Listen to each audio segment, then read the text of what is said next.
এখান থেকে এই কম্বিনেটর সিলেক্টর 4 প্রকারই আমরা বুঝি, গত ক্লাসে দেখানো হয়েছিল, তাই না? এরপরে ছিল আমাদের এই যে সুডো ক্লাস সিলেক্টর, এটাও মনে হয় দেখানো হয়ে গেছে। নিচে আসেন, এই যে অ্যাক্টিভ, চেক, ডিসেবল, এমটি দেখানো হয়েছিল না? এগুলো হয়ে গেছে। এগুলো খুব একটা লাগে না, তারপরও যেহেতু মানে দুই একটা বুঝলে বাকিগুলো এমনি পারবেন। আর এটা ছিল সুডো এলিমেন্ট সিলেক্টর বলা হয়, এই কয়টা মাত্র, ঠিক আছে? আফটার, বিফোর অলরেডি আমরা পারি, ঠিক আছে? ফার্স্ট লেটার বলে দেওয়া লাগবে কি কাজ করে, প্যারাগ্রাফের প্রথম লেটারটা ধরার জন্য এইভাবে সিলেক্ট করে, বাস হয়ে গেল। এখানে লেখা প্রত্যেকটা কি এলিমেন্টের জন্য শুধু প্যারাগ্রাফের ক্ষেত্রে কাজ করে?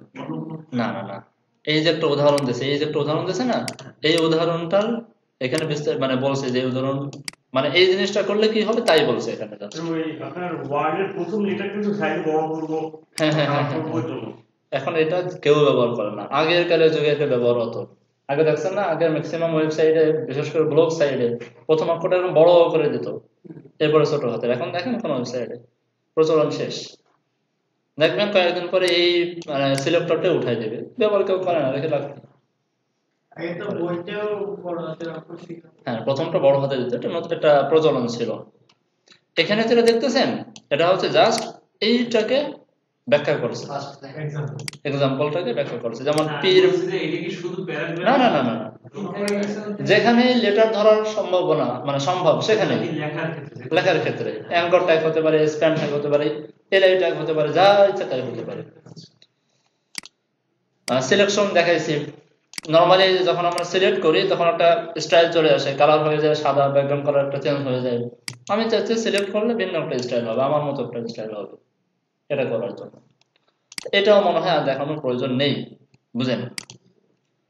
এই যে ছোট ক্লাস সিলেক্টর, ছোট এলিমেন্ট সিলেক্টর, এলিমেন্ট সিলেক্টর হচ্ছে জাস্ট এই কয়টা, খুব ইজি না? বাট আমাদের প্রয়োজন হয় হচ্ছে অ্যাট্রিবিউট সিলেক্টর, এটা খুব প্রয়োজন হয়। অ্যাট্রিবিউট সিলেক্টরের ভিতরে অনেকগুলো আছে দেখবেন, এইগুলো আমাদের একটু প্রয়োজন হয়। যেমন ধরেন এখানে আমি একটা ডিভ নিলাম, ক্লাস দিলাম আমি বক্স,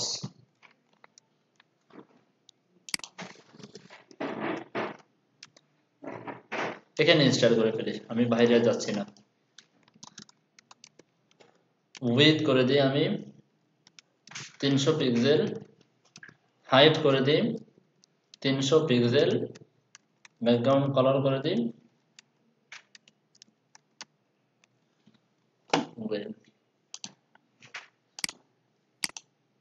চলে আসছে। বাট এটাকে আমি অ্যাট্রিবিউটের মাধ্যমে ধরতে চাই, যে কোনো অ্যাট্রিবিউটের মাধ্যমে ধরতে চাই। যেমন এখানে ক্লাস নামে একটা অ্যাট্রিবিউট আছে, আমি ক্লাস অ্যাট্রিবিউটের মাধ্যমে ধরতে চাই, সেক্ষেত্রে আমাকে লিখতে হবে থার্ড ব্র্যাকেট, এর ভিতরে অ্যাট্রিবিউটের নামটা লেখেন ক্লাস, ঠিক আছে? এরপরে যদি বলেন এই হুবহু এই লাইনগুলোকে আমি কাট করে এখানে নিয়ে আসি, কেটে দেয়, কাজ করছে, এই যে কাজ, কোনো কঠিন কিছু না। এখন আপনি যদি বলেন যে না শুধু অ্যাট্রিবিউট না, অ্যাট্রিবিউট এবং ভ্যালু উভয়টার সমন্বয়, দুইটা চেক করবে দেন আমাকে সিএসএসটা অ্যাপ্লাই করবে, দুটোর সমন্বয়, কোনো ব্যাপার না। এখানে সমান সমান দিয়ে আবার সে সেম টু সেম যেভাবে অ্যাট্রিবিউট আমরা লিখি বলে দেন বক্স। শুধু ক্লাসগুলো তো তুমি আরো ছোট ক্লাসে সব ক্লাসে ইনস্টল করতে। হ্যাঁ, আমি সিলেক্টরটা জাস্ট বোঝাচ্ছি, মানে সিলেক্টর কিভাবে লিখলে কয়টা অ্যাপ্লাই হয় এগুলো তো বোঝেন অলরেডি, আপনাদের জানা আছে, পারা গেছে। তো এখানে বক্সের জায়গায় যদি এবার আমি বক্স শুরু করে দিই, বুঝতেই পারতেছেন, তাহলে আর পাবে না, আর পাবে না, কারণ সিলেক্টরটা এখন মিলাইতে পারতেছে না। আচ্ছা, এইখানে দেখেন তাহলে এটা আমরা বুঝলাম, এটাও আমরা বুঝলাম, ঠিক আছে? টার্গেট আন্ডারস্কোর ব্লাঙ্ক দিছে, এরা ডাবল কোটেশনটা দেয়নি, কিন্তু ডাবল কোটেশন ব্যবহার করাটা হচ্ছে স্ট্যান্ডার্ড, ফলো করবেন, ঠিক আছে? এরপরে দেখেন অ্যাট্রিবিউটের সমান সমানের আগে এরকম একটা চিহ্ন, এই চিহ্নকে কি বলা হয় আমি নিজেও জানি না, এরকম একটা চিহ্ন দিলে কি হয়, এখানে বলতে দেখেন বলে দিয়েছে select all elements with the title attribute containing নাকি দ্য ওয়ার্ড ফ্লাওয়ার। আচ্ছা দেখি কি হয়। এখানে আমি ক্লাস নাম লিখলাম, ক্লাস না নিয়ে এখানে আমি বললাম টাইটেল, যে কোনো নাম দিতে পারি, আমি যে কোনো অ্যাট্রিবিউট ধরতে পারি। বললাম দিস ইজ সামথিং, খেয়াল করেন দিস ইজ সামথিং। এখন এখানে যদি আমি টাইটেল বলে দিই টাইটেল, আর এখানে বলে দিলাম দিস, জাস্ট এতটুকু বলে দিলাম, পাবে? না, কারণ দিস তো নাম অনুযায়ী ব্যবহার করতে পারি। দিস আমি অনেক জায়গায় ব্যবহার করতে পারি, তাই পুরোটা লিখি। পুরো দিতে হবে। এবার পাইছে। আচ্ছা আমি এখানে এই চিহ্নটা বসাই দিই। এই চিহ্নটা না বসানোর কারণে সে এর ভিতরে যতটুকু ভ্যালু আছে পুরো ভ্যালুটাকে সে খুঁজতেছে, খেয়াল করছেন? পুরো ভ্যালুটাকে সে খুঁজতেছে, অ্যাট্রিবিউট দেন ভ্যালু দুইটাকে মিলাইয়া যখন দেখতেছে ঠিক আছে, দেন তারা ভ্যালুটা অ্যাপ্লাই করতেছে। আর এইখানে যদি আমি ওই সিম্বলটা নিয়ে আসি, সিম্বলটা পাওয়া যাবে হচ্ছে ট্যাবের উপরে, ঠিক আছে? এইবার আমি এইখান থেকে এগুলোকে বাদ দিয়ে দিলাম, রাখলাম হচ্ছে দিস। এবার দেখেন কি হয়, আসছে? এখন সে জাস্ট এই কিওয়ার্ডটা খুঁজবে এই ভ্যালুর ভিতর থেকে, এই ভ্যালুর ভিতরে এই কিওয়ার্ডটা থাকলে সে অ্যাপ্লাই করে দেবে। হ্যাঁ সামথিং লিখলে হবে, দেখি।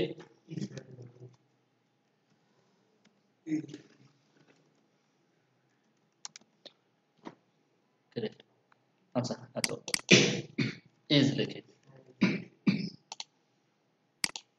কাজ করছেন? যে কোনো একটা ভ্যালু পাই হবে।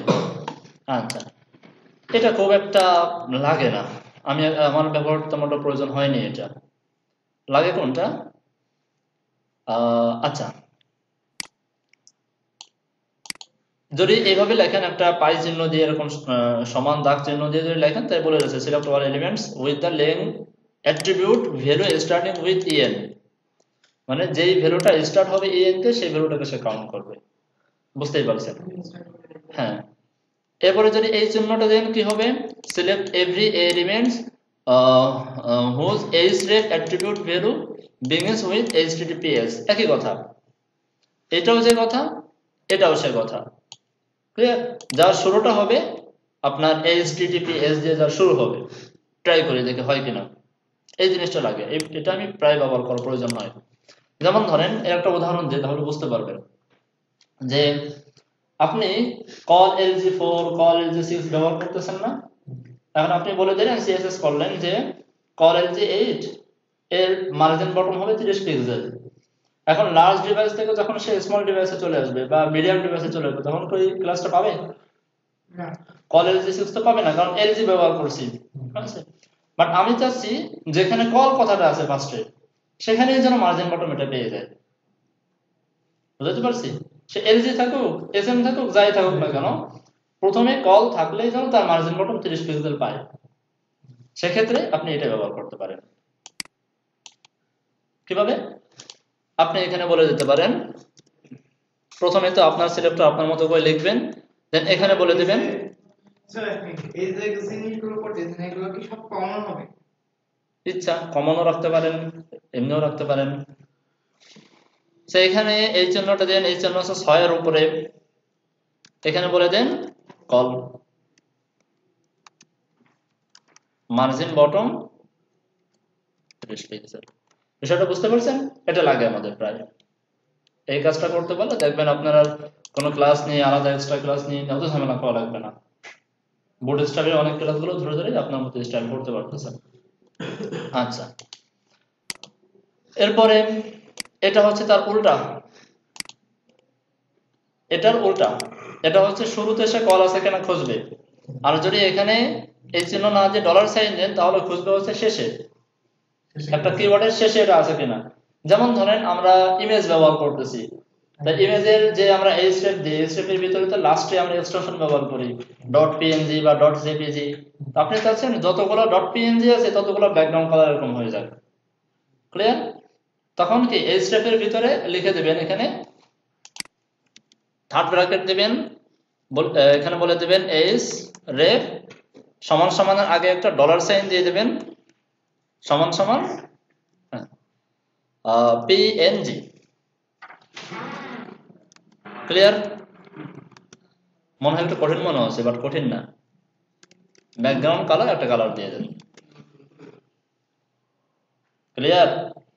এটা যা, এটা হচ্ছে ঠিক তার বিপরীতটা, এখানে লেখাই আছে, মানে দেখলেই বুঝবেন, লেখাই আছে যে attribute value ends with .pdf, যার এন্ডসটা হবে .pdf। এরপরে কি আছে? স্যার হেন্স কি এন্ডস হ্যাঁ শেষ, শেষ।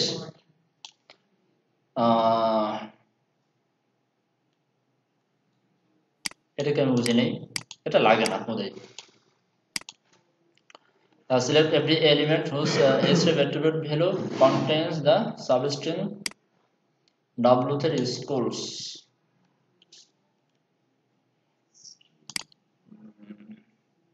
দেখি তো কি হয়, কপি করি,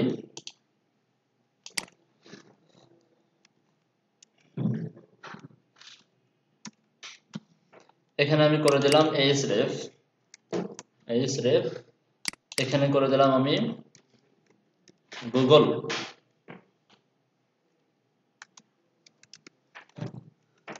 কালার করে দিলাম আমি রেড, আর এখানে আমি একটা অ্যাঙ্কর ট্যাগ নিলাম, এখানে বলে দিলাম https google.com click me, চলে আসছে। এটা আমার মনে হচ্ছে এটা আর এটা একই, এটা আর হচ্ছে এটা, এ দুটো একই জিনিস, অর্থাৎ ভিতরে এই w3 স্কুল কথাটা পাইলেই হলো, ঠিক আছে? একটা কিওয়ার্ডের ভিতরে এই কথাটা সে পাইলেই হলো, সে প্রথমে থাকুক, শেষে থাকুক, ভিতরে থাকুক, যেখানে থাকুক না কোনো, পাইলেই হলো, সে নিয়ে নেবে। একটু ডিফারেন্স মনে হচ্ছে আছে, ট্রাই করি দেখি ডিফারেন্সটা পাই কিনা। আমরা এখানে এই ভ্যালুটা ইউজ করি, এই যে ভ্যালু এটা ইউজ করি,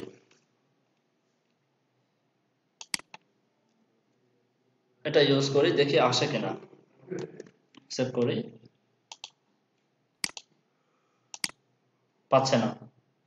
বুঝে ফেলছি ডিফারেন্সটা কি। ডিফারেন্সটা হলো যদি আপনি এই সাইনটা ব্যবহার করেন, এটাকে কোটেশনের ভিতরে নিয়ে আসি, এই সাইনটা ব্যবহার করেন, তাহলে এই যে গুগলটা না, গুগলটা আলাদা একটা ওয়ার্ড হওয়া লাগবে, আলাদা একটা ওয়ার্ড হওয়া লাগবে। এবার কাজ করছে, ঠিক আছে? আলাদা একটা ওয়ার্ড হওয়া লাগবে। এখন দেখেন আলাদা ওয়ার্ড হইতে গেলে যদি দুইটা ওয়ার্ড মিলে লেখা হয়, তাহলে মাঝখানে হাইফেন দিতে হবে, অথবা একটা আন্ডারস্কোর দিতে হবে, তাহলে সে আলাদা ওয়ার্ড সে বুঝে নেবে। উদাহরণ দিলাম, লিঙ্ক ছাড়া অন্য জায়গা তো করতে পারে, আমি তো এই স্টেপ দিয়ে করেছি, আপনি ক্লাস দিয়ে করলেন, সমস্যা কোথায়? আর যদি আমরা স্টার চিহ্ন দেই, তাহলে আলাদা ওয়ার্ডও হওয়া লাগবে না, একটা ওয়ার্ডের ভিতরে যদি সে কিওয়ার্ড গুলো পায়, সে কাজ করা যেতে পারবে। ডিফারেন্সটা বুঝছেন? ওকে, মানে একটা ওয়ার্ডের একটা অংশ দিলেও সেটা কাজ করবে, হ্যাঁ, একটা ওয়ার্ডের অংশ দিলেও কাজ করবে, ঠিক আছে? এই যে এখানে এবার যদি আমি স্টার চিহ্ন দিয়ে দিই, একটা ওয়ার্ডের অংশ হলেও কাজ করবে। এখন যেহেতু কোনো স্পেস নেই, তার মানে কেমন জানি পুরোটা মিলেই হচ্ছে একটা ওয়ার্ড, ক্লিয়ার? এটা আমার আজ পর্যন্ত কোনোদিন লাগে না, যদি আপনাদের লাগে লাগাইতে পারেন, ক্লিয়ার? লাগে না সাধারণত, এগুলো প্রয়োজন হয় না। এগুলো প্রয়োজন হয় যখন ডেভেলপমেন্ট নিয়ে কাজ করবেন বা প্লাগইন নিয়ে যখন কাজ করবেন, তখন অনেক সময় এগুলো প্রয়োজন হয়। বাট প্রয়োজন হবে কোনগুলো, কোনটা? এইটা প্রয়োজন হবে,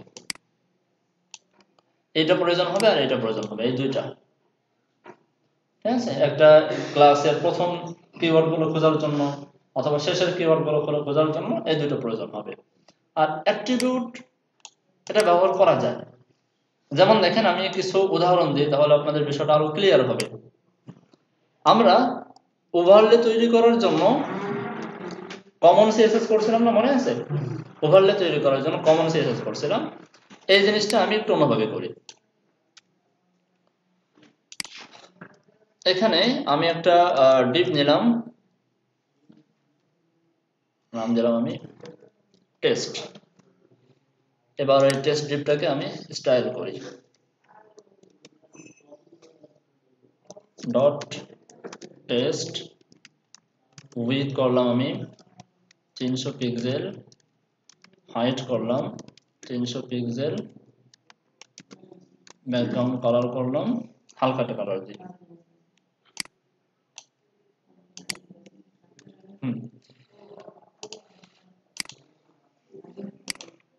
এইটার উপর একটা ওভারলে তৈরি করি।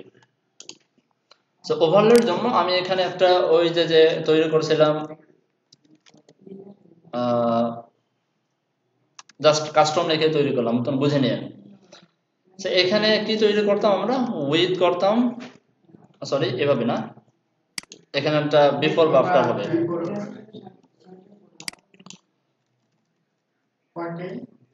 কন্টেন্ট হচ্ছে ফাঁকা, উইথ 100%, হাইট 100%, ব্যাকগ্রাউন্ড কালার। এখানে ব্যাকগ্রাউন্ড কালার করে দিলাম আমি ফুল ব্ল্যাক। দেখেন কি করি, ফুল ব্ল্যাক করে দিলাম। আর জেড ইন্ডেক্স -1, এই তো পজিশন, টপ থেকে 0, লেফট থেকে 0। আর হ্যাঁ হ্যাঁ হ্যাঁ কি করবো, রিলেটিভ তাই, জেড ইন্ডেক্স 1 সেট করি। হ্যাঁ হ্যাঁ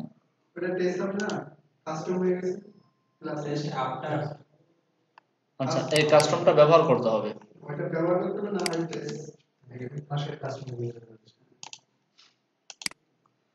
ফুল ব্ল্যাক হয়ে গেছে। এখন আমি এইখানে অপাসিটি যদি একটু কমাই দিই, অপাসিটি যদি করে দিই 0.5, তাহলে কি ওই যে আপনার একটু হালকা কালার, ওই কালারটা চলে আসবে না? বাট এই অপাসিটিটা আমি এইভাবে ব্যবহার করবো না। অপাসিটির জন্য আমি আবার কাস্টম স্টাইল করব, ঠিক আছে? আমাদের ডেভেলপার স্যার। আচ্ছা, কিভাবে করব? প্রথম কথা হচ্ছে যে এই যে আমরা যে অ্যাট্রিবিউট ব্যবহার করি না, এই অ্যাট্রিবিউট আমরা আমাদের ইচ্ছা মতো তৈরি করতে পারি, কোনো প্রবলেম নেই, ঠিক আছে? অ্যাট্রিবিউট আমরা আমাদের ইচ্ছা মতো তৈরি করতে পারি, এটা কোনো নীতি বিরুদ্ধ কাজ না। যেমন এখানে আবার অ্যাট্রিবিউট তৈরি করার সময় এমন কিছু নাম চুজ করবেন যে নামটা যেন কমন কোনো নাম না হয়ে যায়, যেমন শো, হাইড, ক্লোজ, ক্লিক, এই ধরনের নাম যেন না হয়, ঠিক আছে? একটা আনকমন নাম দেবেন। যেমন আমি এখানে বলে দিলাম সি ওভারলে, করতে পারি না? সি ওভারলে নামে একটা অ্যাট্রিবিউট দিলাম, সমান সমান করে দিলাম, ডাবল কোটেশন করি 1 সাপোজ। এখন এখানে আমি অ্যাট্রিবিউটটা ব্যবহার করি, থার্ড ব্র্যাকেট সি ওভারলে সমান সমান যদি 1 হয়,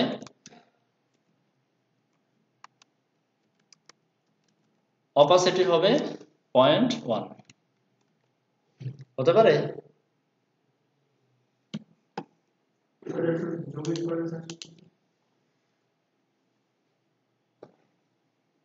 সি দুইবার হয়ে গেল।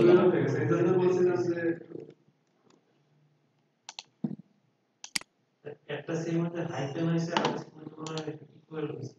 না, এই যে এই ওভার এটাকে ধরছি, এটা ধরছে ইকুয়াল হইছে, ইকুয়াল দাও এখানে না হইছে উপরে সি ওভার হইছে ইকুয়াল, এটা ওটা না আগেরটা একটাই দুইটা মনে আছে না, একটাই আছে।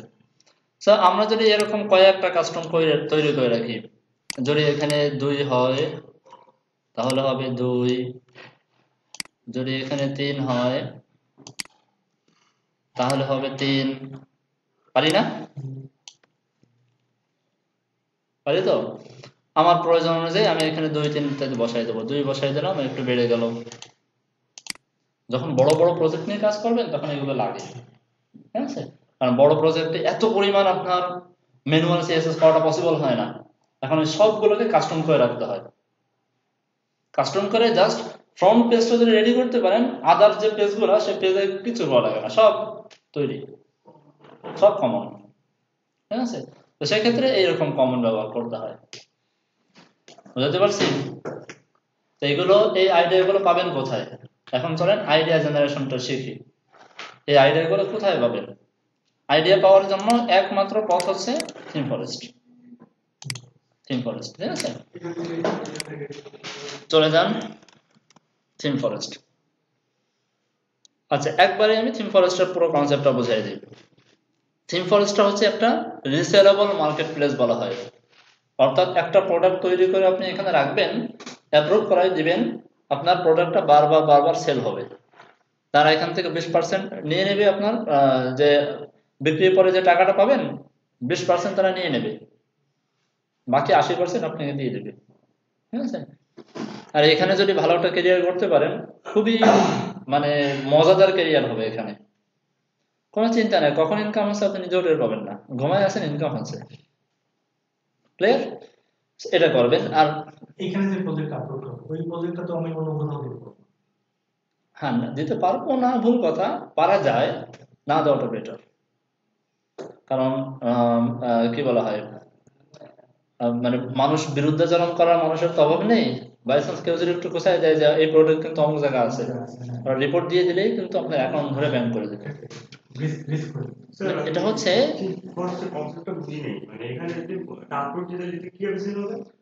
সেল হবে কিভাবে, এখান থেকে মানুষে কিনবে।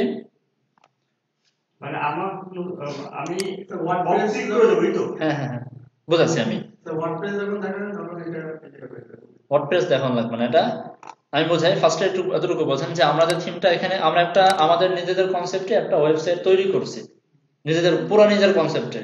সেই ওয়েবসাইটটা এখানে আমি আপলোড করলাম বিক্রির জন্য। এরা আমার হয়ে মার্কেটিং করে আপনার প্রোডাক্টগুলো বিক্রি করে দেবে। সেখান থেকে যে প্রোডাক্টটা বিক্রি হবে তার যে প্রাইসটা পাবো, আপনি তো প্রাইসগুলো দিয়ে দেবেন এখানে, সে প্রাইসের 80% আপনাকে দেবে, 20% তারা রেখে দেবে। ক্লিয়ার? যেমন একটা প্রোডাক্ট অনেকবার বিক্রি হয়, দেখেন এখানে কত 4.2K সেলস, 4200 বার সেল হয়েছে একটা প্রোডাক্টে। এই জন্যই বলা হয় রিসেলেবল মার্কেট প্লেস। আর এখানে প্রোডাক্টটা আপলোড করার সময় আপনাকে বলে দিবে যে আপনি প্রোডাক্টটা কি শুধুমাত্র থিম ফরেস্টেই বিক্রির জন্য আপলোড করতেছেন নাকি আদার্স মার্কেট প্লেসের জন্য। যদি আদার্স মার্কেট প্লেসের জন্য করেন তাহলে কিছু বেনিফিট পাবেন না, এমন আপনার হয়ে এরা মার্কেটিংটা করবে না। যদি কেউ কিনে ভালো কথা, যদি কেউ না কিনে কিছু করার নেই। তারপরে আবার সেক্ষেত্রে কিছু প্রাইস তারা বেশি কাটে, 20% না একটু বেশি কাটে, কত আমার জানা নেই, বাট এই বোকামি কেউ করে না, ঠিক আছে? তার আর সবচেয়ে বড় যে বেনিফিটটা পাবেন না সেটা হচ্ছে আপনাকে লাইসেন্স দিবে না, ঠিক আছে? আর আপনি যদি এই মার্কেট প্লেসের জন্যই করেন তাহলে এরা আপনাকে একটা লাইসেন্স দিয়ে দেবে, ঠিক আছে? পরবর্তীকালে কেউ যদি আপনার থিমটা অবৈধভাবে কেউ ব্যবহার করে, আপনি যদি অবজেকশন দেন তাহলে তারা আপনার হয়ে তার বিরুদ্ধে অ্যাকশন নেবে। স্যার এখানে দুটোই মানে দুটো মানে কারেন্সি দেখাচ্ছে, কারেন্সি বলতে কি দু রকমের দাম দেখাচ্ছে কেন? কোনটা? আগে ছিল এটা হচ্ছে একটা মার্কেটিং পলিসি, আগে ছিল এই দাম এখন এই দাম। বলে না 300 টাকার এনার্জি বাল্ব মাত্র 150 টাকা, ব্যাপারটা এরকম। না সেটা তো আমি মনে করেন আমি ধরেন একটা ধরেন $20 করলাম, এখন ওরাই কি আবার ওরকম এই অপশন গুলো সব ভিতরে আছে, আপনি যখন দিবেন সেখানে আপনি বলে দিতে পারবেন সবকিছু। আমরা যে ডিজাইনগুলো দেব শুধু এখানে কি শুধু ডিজাইন দিয়ে দিব, মানে ডেভেলপ করে তো দেওয়ার দরকার না, এখানে আমি আসতেছি, একটু ওয়েট করেন, আমি আসতেছি, এক এক করে আসতেছি, এদিকে এদিকে এদিকে এক এক করে আসতেছি আমি। এখানে ফার্স্ট অফ অল মার্কেট প্লেসে কাজ করার জন্য এদিকে এদিকে এদিকে ম্যাম এটি নিয়ে কথা বলতেছি, এত গল্প করা যাবে না। এর নিচে ফুটারে চলে আসবেন, এখানে এসে এখানে ওদের টার্মস এন্ড কন্ডিশন দেওয়া আছে, এই টার্ম গুলো পড়ে নেবেন। এখানে দেখবেন অনেক কিছু লেখা আছে, এগুলো একটু কষ্ট করে ঠান্ডা মাথায় পড়ে নেবেন, পারবেন তো? তারপরে এখানে দেখেন আমরা যে এই যে থিম ফরেস্ট, এই থিম ফরেস্টটাকে এর মূল নাম হচ্ছে ইনভার্টো মার্কেট। হ্যাঁ স্যার, ইনভার্টো মার্কেটের ভিতরে যারা ওয়েব টেমপ্লেট নিয়ে কাজ করে, অর্থাৎ ওয়েব ডিজাইন নিয়ে যারা কাজ করে, তাদের প্ল্যাটফর্মের নাম হচ্ছে থিম ফরেস্ট। ক্লিয়ার? ইনভার্টো মার্কেটটা হচ্ছে একটা কি বলা হয় অর্গানাইজেশনের মতো, তার একটা পার্ট হচ্ছে থিম ফরেস্ট। থিম ফরেস্ট হচ্ছে যারা টেমপ্লেট তৈরি করে, ওয়েব ডিজাইন করে। টেমপ্লেট বলতে এটা দেখা যাচ্ছে আপনার ফ্রন্ট এন্ড ডিজাইন হইতে পারে, ঠিক আছে, অথবা ওয়ার্ডপ্রেসের ফ্রন্ট এন্ড ডিজাইন হতে পারে। ক্লিয়ার? ওয়ার্ডপ্রেস থিম হইতে পারে, এইচটিএমএল থিম হইতে পারে, এটাকে বলা হয় এইচটিএমএল থিম এবং ওয়ার্ডপ্রেস থিম। ক্লিয়ার? এরপরে যারা ডেভেলপমেন্ট নিয়ে কাজ করে তাদের জন্য আছে, দেখবেন এখানে আছে কোড ক্যানন। এই যে কোডে ক্লিক করেন, উপরে তাকালে দেখা যাবে যে কোড ক্যানন হয়ে গেছে কিন্তু, ঠিক আছে, থিম ফরেস্ট থেকে এখন হয়ে গেছে কোড ক্যানন। এটাও ইনভার্টো মার্কেটের একটা পার্ট।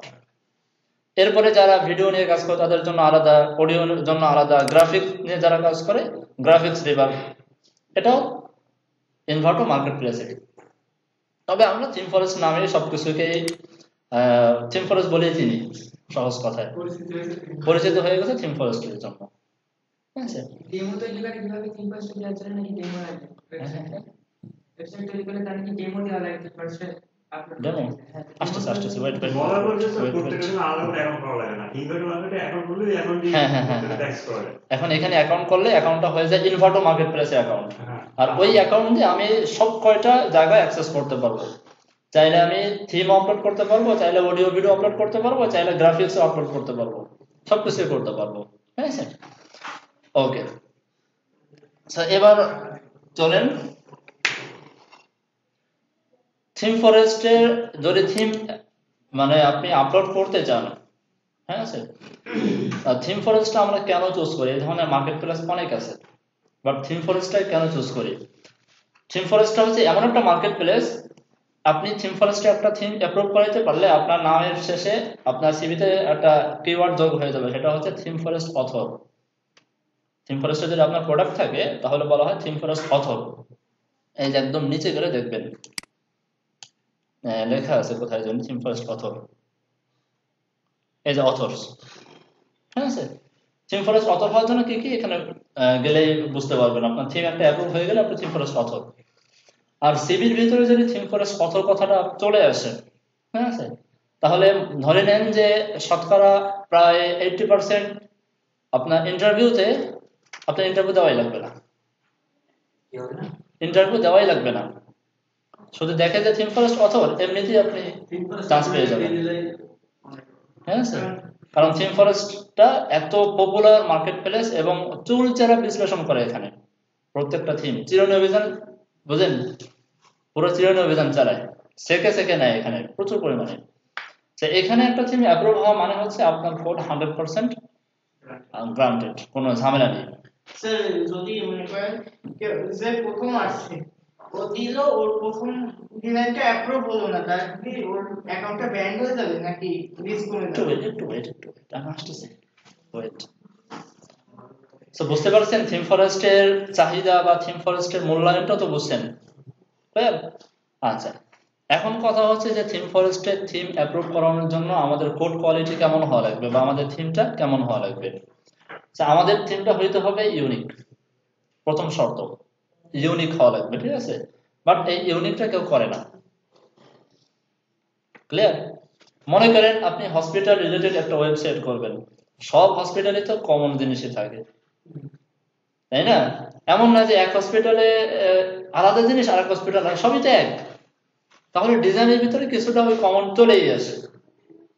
তখন কি করে, একটু কালারটা চেঞ্জ করে দেয়, একটু ফন্ট ফ্যামিলিটা চেঞ্জ করে দেয়, এই ডিজাইন আছে বাম পাশে, ওই ডিজাইন এসে ডান পাশে নিয়ে যায়, হয়ে গেল ডিজাইন মতন ইউনিক, সুপার ইউনিক। ক্লিয়ার? এটা হচ্ছে থিম ফরেস্টের রুল। কিছু হিডেন রুলস থাকে, এখানে বলা নেই, বাট এগুলো রুলস। 2 নম্বর কথা হচ্ছে আমি যেভাবে কোডগুলো দেখাইছি এটা থিম ফরেস্টের রুলস অনুযায়ী দেখাইছি। যেমন HTML a must be opening এবং ক্লোজিং কমেন্ট থাকতেই হবে, অন্যথায় রিজেক্ট। ঠিক আছে? সিএসএস এর ভিতরে ওই যে প্রথমে আমি একটা ইন্ডেক্সিং করে দিয়েছিলাম, মনে আছে? ইন্ডেক্সিংটা মাস্ট বি থাকতে হবে, অন্যথায় রিজেক্ট। নাম না করে রিভারের হ্যাঁ, আপনার নাম দিতে হবে, থিমের একটা নাম দিতে হবে, থিমের ভার্সনটা দিতে হবে, থিমের জন্য একটা ইউনিক লোগো তৈরি করতে হবে। এই ভার্সনটার ব্যাপারটা আমি বুঝি না। ভার্সন কিছুই না, ভার্সন হচ্ছে আপনি একটা থিম এখন তৈরি করছেন, আপনি পরবর্তীকালে থিমটা আরো সুন্দর করে আরেকটা কপি তৈরি করলেন। প্রথমটা হচ্ছে 1 ভার্সন, পরেরটা 2 ভার্সন, হয়ে গেল। ক্লিয়ার? আর তিন মাসের জন্য কি কমন সিরিজ আলাদা করে রাখতে হবে? না, ওটা ম্যান্ডেটরি না, ওটা আপনি যেভাবে করেন সমস্যা নেই। মানে সিএসএস আমি যেভাবে করি কমন করে আর যাই করি। কমন করেন না যাই করেন, কিন্তু কয়েকটা জিনিস আছে। যেমন ওই উপরে বললাম যে ইন্ডেক্সিংটা থাকতেই হবে। 2 নম্বর হচ্ছে ওপেনিং বা ক্লোজিং এর যে কোনো একটা থাকতেই হবে, হয়তো ওপেনিং নয়তো ক্লোজিং, মাস্ট বি থাকতে হবে। আর দুটো থাকলে দূরে থাকলে অসুবিধা নেই। তারপরে কমন, এই যে বললাম সেকশন গুলো কমন করা, এগুলো কমন করা, এটা হচ্ছে থিম ফরেস্টের রুলস। আপনি সব যদি আনকমন করেন আপনাকে সব ধরে টেনে ফেলাই দিবে না থিম, ঠিক আছে? কিন্তু কমন করতে হবে, যতটা সম্ভব কমন রাখতে হবে। যেন দেখা যাচ্ছে একটা সেকশনের কোডগুলোকে কপি করে সে যদি অন্য একটা পেজে অন্য একটা জায়গায় পেস্ট করে, তার জন্য আলাদা কোনো সিএসএস করতে না হয়, যেন এই সিএসএস গুলো পেয়ে যায়। ঠিক আছে? প্রত্যেকটা সেকশনের জন্য কমন রাখতে হবে। কেউ যদি দেখা যাচ্ছে মাঝখান থেকে একটা S4 কেউ কপি করে এক জায়গায় বসাই দিল, ওই ডিজাইনটা তো পাওয়ার কথা না, বাট একটা সেকশন ধরে যদি কেউ টান দিয়ে এক জায়গায় বসাই দেয় সেটা যেন পায়। ঠিক আছে? একটা কমন ডিজাইন, যেমন সেকশনের হেডিংটা, এটা কমন না, এই কমনটা যেন কপি করে এক জায়গায় বসাই দিলে স্টাইলটা পেয়ে যায়। কমন গুলো রাখতে হবে। এরপরে ইভেন্ট ব্যবহার করেছিলাম, মনে আছে?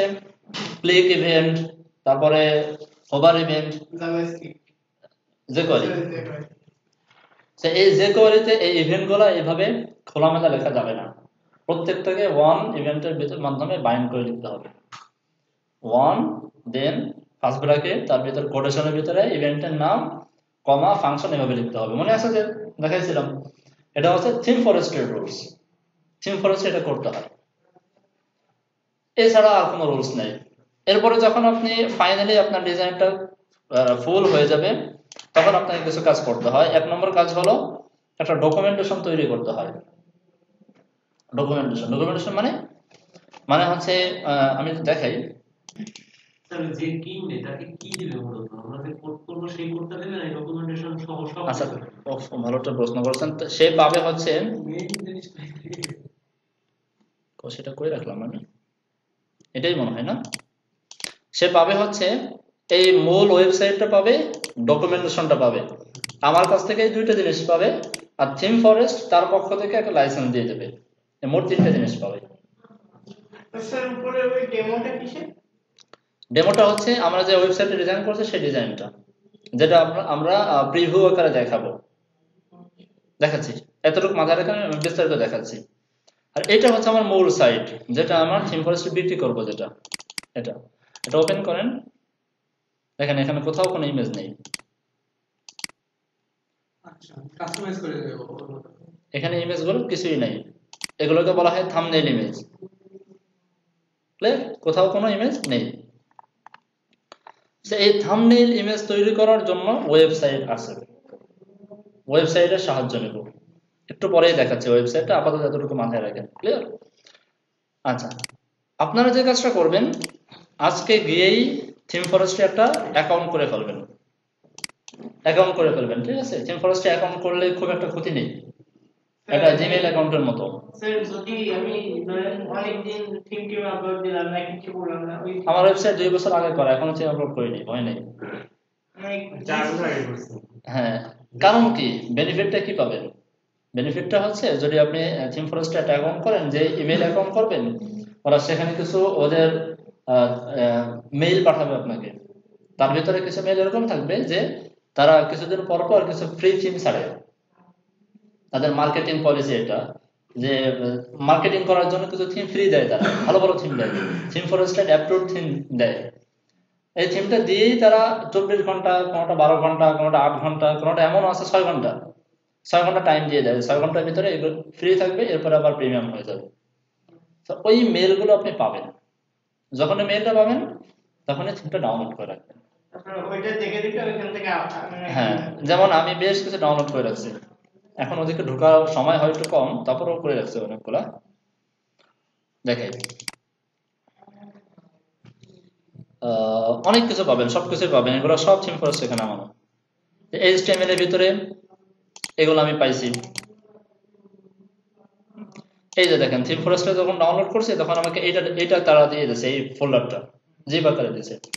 এটাকে যদি আমি ওপেন করি, দেখেন ডকুমেন্টেশন আর হচ্ছে আমার মেইন থিম, ক্লিয়ার। আর এর সাথে আরেকটা জিনিস দেয়, সেটা হচ্ছে লাইসেন্স ওটা আমি ডিলিট দিয়ে দিয়েছি, ওটা আমার দিয়েছিল ফালাই দিয়েছি, দরকার নেই। এখন দেখেন এইটা হচ্ছে তার মেইন থিমটা যদি আমি ওপেন করি,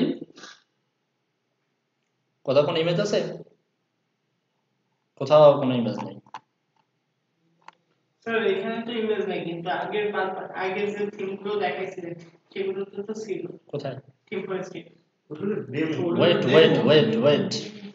ওয়েট দেখাচ্ছি।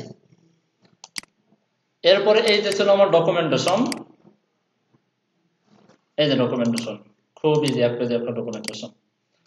আপনাদেরকে যদি এই দুটো থিম আমি দিয়ে দিই, থিম উইথ ডকুমেন্টেশন, তাহলে মিলাইতে পারবেন না যে কোনটার জন্য কোন ডকুমেন্টেশন করছে, কতটুকু ডকুমেন্টেশন করছে, পারবেন তো? খুলে খুলে একটু করবেন, চেষ্টা করবেন। তারপরে দেখেন এই একটা থিম, এটা ভালো থিম, এই যে একটা দিয়ে দিয়েছে তারা, দরকার নেই। এই যে ডকুমেন্টেশন, এরা দেখেন এক থিমের ভিতরে কয়টা জিনিস দিয়েছে, ডকুমেন্টেশন দিয়েছে, HTML দিয়েছে, HTML এর ভিতরে দেখেন কয়েকশো HTML, মানে একই থিমের কতগুলো ভার্সন আছে, সব ভার্সন আপনাকে দিয়ে দিয়েছে, প্রত্যেকটা ফোল্ডারের ভিতরে আলাদা আলাদা HTML। তারা দিয়েছে তাদের ইচ্ছা হয়েছে, আলাদা আলাদা ওয়েবসাইট, আলাদা পুরা টোটাল ওয়েবসাইট, খালি পেজ না, এজেন্সি ওয়েবসাইট, বিউটি ওয়েবসাইট, মানে এটা হচ্ছে আপনার কি বলা হয়, এটা প্যাকেজ, যে মেয়েরা সাজে না যে দোকানে গিয়ে, ওটা কি বলা হয়, হ্যাঁ, পার্লার ওয়েবসাইট, ব্লগ সাইট দুইটা, ক্যাফে সাইট দুইটা, চ্যারিটি সাইট, সব ধরনের সাইট এখানে আছে। এরা কপিরাইট কেসে ধরা খাবেন, বিনিময়ে আপনার অ্যাকাউন্টটা ব্যান করে দেবে। হবে, অন্যভাবে করতে হবে। পাশাপাশি এরা PhDও দিয়ে দিয়েছে আপনাকে, এটাও আমি আপনাদেরকে দিয়ে দেবো। এটা যেহেতু এখানে অনেকগুলো থিম, সেহেতু এর ডকুমেন্টেশনটা একটু ডিফিকাল্ট হওয়াটাই স্বাভাবিক। আচ্ছা, এখানে দেখেন অনেক কিছু দেওয়া আছে, অনেক কিছু ডকুমেন্টেশনে। কারণ এখানে প্রায় ওয়েবসাইটে আছে 25-30টা ওয়েবসাইট। এই ওয়েবসাইট সবগুলো সংরক্ষণে রাখবেন, ঠিক আছে, কারণ এখান থেকে আইডিয়া নিয়ে নিয়ে নতুন ওয়েবসাইট তৈরি করা যাবে, তাদের কোডিং স্ট্রাকচার গুলো বোঝা যাবে। আচ্ছা, আরেকটা দেখাই, এগুলো সবই দিয়ে দেবো আপনাদের, ভয় নেই। হান্ট, এই হান্টটা হচ্ছে আমাদের ঢাকা ব্রাঞ্চের একজন স্যারের করা এবং থিম ফরেস্টে অ্যাপ্রুভড, যে জন্য এটার মূল ফাইলটা আমার কাছে আছে, এটাও আমি দিয়ে দেবো আপনাদেরকে, ভয় নেই, কারণ এটা তো আর অ্যাপ্রুভ করাইতে পারবেন না, কারণ অ্যাপ্রুভ করানো আছে অলরেডি। এটা তো ব্যবহার করা আছে আমাদের ওয়েব ডিপার্টমেন্টের, ক্রিয়েটিভিটি ওয়েব ডিপার্টমেন্টের হেড যিনি, উনি এটা করছেন। সো এই কোডগুলো দেখবেন। মনির স্যার? না, মনির স্যার তো আপনার মালিক, ওয়েব ডিজাইন ডেভেলপমেন্টের হেড উনি। সেই কোডগুলো দেখলে বুঝতে পারবেন উনি কি সুন্দরভাবে কোডগুলো সাজায় গোছায় করছেন, ঠিক আছে, কোথায় সেকশন শুরু করছেন, কোথায় কন্টেইনার শুরু করছেন, কিভাবে করছেন না করছেন দেখলে বুঝবেন। বুঝতে পারছি? এই থিমটাও আপনাদেরকে দিয়ে দেবো, বাট এটার মনে হয় ডকুমেন্টেশনটা নেই, এটা মূল ফাইলটাই আমার কাছে আছে। ওকে, আর দেখানো লাগবে, বুঝাতে পারছি? সো কি বুঝলাম, থিম ফরেস্টে অ্যাপ্রুভ করানোর জন্য ফার্স্ট অফ অল আমার কোডিং স্ট্রাকচার তো মাস্ট বি সুন্দর হওয়া লাগবেই। 2 নম্বর হচ্ছে আমার কয়েকটা জিনিস লাগবে, তার ভিতরে একটা হচ্ছে ডকুমেন্টেশনটা লাগবেই। 2 নম্বর হচ্ছে যে আমার একটা ডেমো ফাইল লাগবে, যেটাকে আমি ডেমো হিসেবে তাকে দেখাবো। আরেকটা হচ্ছে বিক্রির জন্য ফাইল দেবো, সেখানে কোনো ইমেজ ব্যবহার করতে পারবো না, সব আমাদের থাম্বনেইল ইমেজ হয়ে যাবে। আচ্ছা, থাম্বনেইল ইমেজ বানানোর জন্য আপনাদেরকে যে PDF দিয়েছিলাম না, মনে আছে? এই পিডিএফ এর ভিতরে আমি লিংক লিখে দিয়েছি, দেখবেন এই যে ইমেজ প্লেস হোল্ডার ইমেজ বলে এগুলোকে।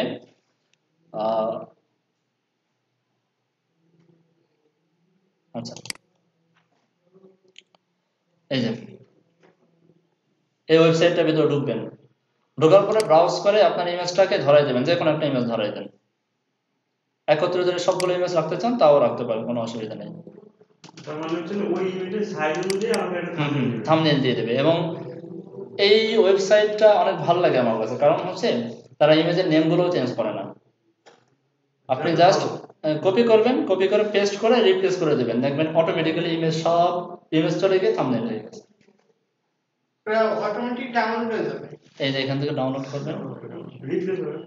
এগুলো আর আমি দেখাবো না যে ওয়েবসাইট কেমন ব্যবহার করে, এটা দেখাবো না, কারণ ওয়েবসাইট এখন তৈরি করা শিখে ফেলছেন, গেড়ে গেড়ে বের করতে হবে কে করে না করে। ক্লিয়ার? আচ্ছা, এখান থেকে ডাউনলোড করে ইমেজ ফোল্ডারের মধ্যে পেস্ট করে দেবেন, হয়ে গেছে। ওকে, অবশ্যই আরেক জায়গায় পেস্ট করেন না, জায়গা মতো পেস্ট করে। ইমেজ ফোল্ডারে পেস্ট করুন। হ্যাঁ, এবং পেস্ট করে ওই যে অরিজিনাল ইমেজগুলো ডিলিট দিয়ে দেবেন, ওগুলো রাখা যাবে না ফোল্ডারের ভিতর। রিপ্লেস করলেই তো রিপ্লেস করে এমনি ডিলিট হয়ে যাবে। ওইটা দিয়ে প্রয়োজনে ইমেজটা যদি আমাদের ভবিষ্যতে করলে ওটা কপি করে আমাদের করে দিই। কপি করে আলাদা তো ফার্স্টে করে রাখবেন, যখন ওয়েবসাইট তৈরি। আচ্ছা, ভালো জিনিস মনে করছেন, ওয়েবসাইট যখন তৈরি করবেন তখন আমার সময় মাথায় আসে না যে এই ডিজাইনটা এরকম না হয়ে এরকম হলে ভালো লাগতো, অনেক সময় এখন মাথায় আসে না। এই কাজটা যখনই করবেন তখনই ওয়েবসাইট নতুন করে কপি করে করবেন, কারণ হয় কি যে আপনি ডিজাইন করার পর তখন দেখবেন যে না আগেরটাই ভালো ছিল, এটা হয়। ঠিক আছে, যেমন দেখেন আমার এই আমি যে ডিজাইনটা দেখালাম, আমি যেটা করতেছিলাম সেটা দেখেন, যদিও আমার কাছে পেজ এটা ছিল, পিএইচডি থাকার পরও আমার ভার্সন গুলো দেখেন, এক একটা ভার্সন এখান থেকে এই পর্যন্ত, এখান থেকে এই পর্যন্ত। ঠিক আছে, স্যার আপনার পছন্দের থেকে একটু ভালো একটা জি জি, আপনার তৈরি করে একটা পর দেখেন। বুঝতে পারছেন, ভার্সন গুলো তৈরি করাটা বেটার। আর যদি গিটহাব নিয়ে কাজ করতে পারেন তাহলে তো আরো ভালো, বাট এখন গিটহাব নিয়ে দিয়েন না, মাথা চাপ নিয়েন না, ঝামেলা হয়ে যাবে। অ্যাকাউন্ট করতে কিভাবে? হ্যাঁ, এবার আসি থাম্বনেইল করার জিনিসটা তো বুঝছেন কিভাবে করবেন। আচ্ছা, ধরেন আমরা যে থিমটা তৈরি করছি, স্যার এই যে থিমগুলো, এই থিমগুলোর মধ্যে যে স্লাইডার ইউজ, তারপরে মানে বিভিন্ন ধরনের প্লাগইনের ইউজ, এটি কোনো নির্দিষ্ট কি আছে, কোনো মানে কয়টা কি ইউজ করতে না। হবে করা লাগবে? কোনো নির্দিষ্ট কিছুই নেই, আপনার ইচ্ছা মতো করতে পারেন। আমরা যে সিম্পল ভাবে বানাই সেটা কি সিম্পল স্টেপ অবশ্যই হবে, কেন হবে না। আপনার মূল কথা হচ্ছে যে একটু পরে আসি, একটু ওয়েট করেন, আমি বলতেছি এক করে। তারপরে মিনিমাম এত পেজ বা ম্যাক্সিমাম এত পেজ এরকম কোনো রুলস আছে? না, ওরকম কিছু নেই, বাট ওরাই সাজেস্ট করে দিবে যে আমি একটু এগুলো সবই বলতেছি, একটু পরে আসেন, ওয়েট করেন, একটু ধৈর্য ধরেন, স্যার ওয়েবসাইট থেকে আমি গ্রুপে দিয়ে দিয়েছি সবই দিব ধারাবাহিকভাবে এক একটা করে দেখি। পেজ যেটাতে ছবি আমরা ই করব। এইটা মনে করেন আমাদের থিম, ঠিক আছে, থিম ফরেস্টের জন্য দিব। প্রথম কথা হচ্ছে এখানে দুটো ফোল্ডার করে ফেলবেন, একটা হচ্ছে ধরেন ডেমো নামে একটা ফোল্ডার করলেন, অথবা প্রিভিউ নামে একটা ফোল্ডার করলেন। প্রিভিউ না করে ডেমো করাটা বেটার। ডেমো দেখেন কি কি লাগে, পুরোটাকে কপি করে ডেমোর ভিতরে ঢুকাই দেবেন। এটা হচ্ছে আমার ডেমো। ক্লিয়ার? ভিডিওটা তো মনে হয় আপলোড হয়ে গেছে, ভিডিওটা কেটে দিলাম নাকি? স্যার আরেকটা ফোল্ডার করে নিতে হবে, ব্যাকআপ রাখেন। ব্যাকআপ রাখি। এরপরে দেখেন প্রথম যে কাজটা করবেন একদম এট ফার্স্ট, এখান থেকে ইমেজগুলো বের করেন। ইমেজগুলো যদি আপনি বড় কোনো ওয়েবসাইট নিয়ে কাজ করেন বা মাল্টি পেজের অনেক বড় সড়ো ওয়েবসাইট, ই কমার্স সাইটের, সেক্ষেত্রে ইমেজগুলো সব এক ফোল্ডারে রাখবেন না, ইমেজগুলোকেও ফোল্ডারাইজ করে ভাগ ভাগ করে রাখবেন। যেমন আপনি ব্লগ নিয়ে কাজ করছেন, বিশাল বড় একটা ব্লগ সাইট, সেক্ষেত্রে আপনার পোস্টের ইমেজগুলোর জন্য একটা ফোল্ডার তৈরি করেন, পোস্ট ইমেজ নামে একটা ফোল্ডার তৈরি করেন। স্লাইডারের জন্য একটা ফোল্ডার তৈরি করেন, স্লাইডার। এই দুইটা ফোল্ডারের ভিতরে রাখলেন এই দুইটা ইমেজ, বাকিগুলো এখানে রাখলেন। আর না হলে হয় কি, এইখানে যদি মনে করেন প্রায় 1-150 ইমেজ হয়ে যেত, তাহলে আপনার কাঙ্ক্ষিত ইমেজটা খুঁজে পেতে কষ্ট হয়ে যেত। বুঝতে পারছি? বাট এখানে যেহেতু ইমেজ অল্প সেহেতু এখন খুঁজে পেতে খুব একটা কষ্ট না।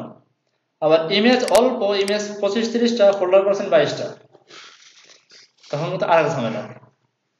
বুঝতে পারছে? সবকিছু একটা মানানসই করতে হবে। এটা ফরজ ওয়াজিব কিছু না, করলেও করতে পারেন। আপনার যদি মনে হচ্ছে এক ফোল্ডারে সব করবেন তাও ঠিক আছে, কেউ আপনাকে বাধা দেবে না। বাট কোডিং স্ট্রাকচারটা যত ভালো হবে, একটা থিম আপনার কাছে একবার কিনলে, আমি যদি কিনি থিমটা যদি আমার পছন্দ হয়, আমি বলবো না আমার ফ্রেন্ডকে ওই জায়গা থেকে কেন, ওই ভালো কোডগুলো করে। সেম আপনার থিমটা পছন্দ হলে একবার যখন পছন্দ হয়ে যাবে, সে একটা ভালো রেটিং যখন দিয়ে দেবে, পরবর্তীকালে থিমটা সেকেন্ড টাইম বিক্রি হওয়ার চান্স অনেক বেশি থাকবে। যারা কিনে তারা কি নিচে কোনো কমেন্ট অবশ্যই করে, যারা কমেন্ট করে, তারা আপনার রিভিউ দেয়, সবকিছুই করে। বাধ্যতামূলক না, করা অপশনাল। বেচারা কিনে কি বিপদে পড়ছে যে আপনাকে বাধ্যতামূলক দিতেই হবে? লজিক্যাল কথা না, এটা ইলজিক্যাল। আচ্ছা, এরপরে প্রথম যে কাজটা, সেই কাজটা হচ্ছে এইখানে যে ইমেজগুলো ব্যবহার করছেন সেই ইমেজের সাইজটা কমায় নিয়ে আসতে হবে। ইমেজের সাইজটা কমানোর জন্য এই ওয়েবসাইটে আসবেন। বুঝতে পারছি?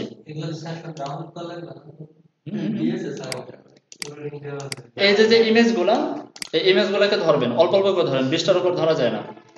এখানে মনে করেন আপনি যত ইমেজটা যত বড় থাকবে, আপনার ওয়েবসাইটটা লোড নিতে তত বেশি সময় লাগবে। আমরা থিম ফরেস্টে যাওয়ার পরে যখন একটা যদি চুজ করি, HTML এ যাই, ধরেন পার্সোনালে চুজ করি, এই যে প্রিভিউতে যাই না আমরা, প্রিভিউ, এই প্রিভিউ ইমেজ, যত ইমেজ বড় থাকবে তত প্রিভিউ আসতে সময় বেশি লাগবে। তো এখানে যদি অনেক টাইম নেয় তখন আপনি বিরক্ত হয়ে যাবেন, তখন বিরক্ত হয়ে এটা কেটে দিয়ে আরেকটা ওপেন করবেন, তাই না? এই কারণে এই ইমেজগুলোর সাইজ অবশ্যই ছোট করে নেবেন। কেটে দিলাম, এখানে এটাকে আমি ফায়ারফক্স ওপেন করি, টাইনি পিএনজি নামে একটা ইয়ে আছে ওটা। এখান থেকে ইমেজগুলোকে ধরেন, সবগুলো ইমেজ করবেন, আমি অল্প অল্প করে করতেছি, বা এখান থেকে টান দিয়ে না এখানে বসাই দেন, কষ্ট কম হবে, টান দিয়ে বসাই দেন। এই ওয়েবসাইটটাও আমি চুজ করে রাখছি এই জন্য যে এখানেও আপনার সাইজগুলো কমাই দেবে, বাট নামগুলো কোনো হেরফের করবে না। নামগুলো তারা সেম টু সেম রাখে, যে কারণে আপনাকে নামগুলো আবার রিনেম করে ঠিকঠাক করতে হয় না। আর অন্য অনেক ওয়েবসাইট আছে সেখানে গেলে যদি চেঞ্জ করেন নামটা চেঞ্জ হয়ে যায়, তারা একটা ইউনিক নাম দিয়ে দেয়, তখন আবার ধরে ধরে চেঞ্জ করতে হবে, বিরক্তিকর। তো এখান থেকে ডাউনলোড করেন সবগুলা। স্যার এখানে কি মানে আমি কতক্ষণ আকার রাখবো সেটা কি আমি ঠিক করে দেবো? আমি ঠিক করে দেবো না। এরা দেখেন এই ইমেজটা কি ছিল কত, 2.8 KB, 2 KB বানায় ফেলছে, চেঞ্জ নেই। বুঝতে পারছেন? যেমন 150-200 KB যে ইমেজ গুলো দেখবেন কমাই অনেক ছোট করে ফেলে, ইমেজের কোনো ক্ষতি করে না, রেজলিউশনের কোনো প্রবলেম হয় না, সাইজটা কমায় ফেলে। এখানে মনে রাখবেন যে 2 KB 5 KB অনেক গুরুত্বপূর্ণ ওয়েবসাইটের জন্য, 2 KB 5 KB অনেক গুরুত্বপূর্ণ, এগুলোকে ফলো করতে হবে। সো ডাউনলোড করার পরে কাট করেন, এখানে গিয়ে পেস্ট করে দেন, পেস্ট করে এটাকে এক্সট্রাক্ট করে ফেলেন, এখানে রিপ্লেস যাবে, ইয়েস টু অল করে দেন, রিপ্লেস হয়ে গেছে উপরে ইমেজগুলো, এটাকে ধরে ডিলিট দিয়ে দেন। 1 নম্বর কাজ শেষ। সমস্ত ইমেজের সাইজ এভাবে কমায় নিয়ে আসবেন, অনেক কমে যাবে, ওয়েবসাইটের অনেক কমে যাবে। এটা আমার করা শেষ। এরপরে এই ডেমোটাকে একটু ডুপ্লিকেট করেন, ডুপ্লিকেট করে এটার নাম দেন, হয়তো মেইন দিতে পারেন, অনেকে এখানে আবার HTML নাম দেয়, যেটা আপনার ইচ্ছা। আমি সাধারণত মেইন নামটা বেশি দিই। দেওয়ার পরে সবকিছু তো আপনার ক্লিয়ার, জাস্ট ইমেজেস এর ভিতরে ঢুকবেন, ঢুকে এবার চলে যাবেন ওই থাম্বনেইল ইমেজটায়, এখান থেকে চলে যান কই, এই যেটা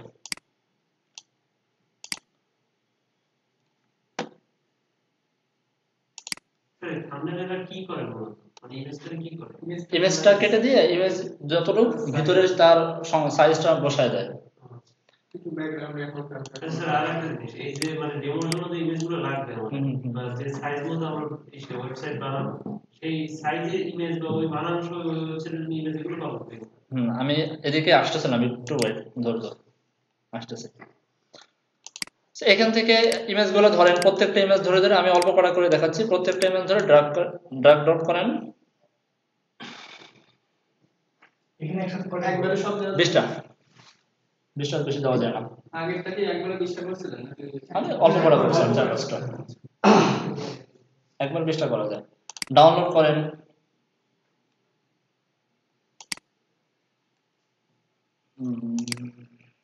এখান থেকে হয়ে গেল। আচ্ছা বাদ, হ্যাঁ হ্যাঁ হ্যাঁ, কোথায় গেল ওটা? সফটওয়্যার ইঞ্জিনিয়ার, তাই? হ্যাঁ, কোন থেকে তো আনা যায়? এই যে এটা না নাকি? হ্যাঁ এটা। সো এটাকে কাট করে আমরা এখানে নিয়ে আসি, পেস্ট করে দিলাম, এক্সট্রাক্ট করে দিই, ইউজ টু অল করে দিই, এটাকে ডিলিট দিয়ে দিই। হয়েছে প্রথম ইমেজগুলো থাম্বনেইল। খুব কষ্ট নাকি? খুব কষ্ট না। নাম দেখেন সব সেম টু সেম নাম আছে, আমার কোড চেঞ্জ করতে হচ্ছে না, নামও রিনেম করতে হচ্ছে না, কাজও হয়ে গেছে। একটা দাবিটা বলে ওইটা করছি। এবার হচ্ছে আমার ডিজাইন করার সময় ইমেজগুলো পাবো কোথায়, তাই না?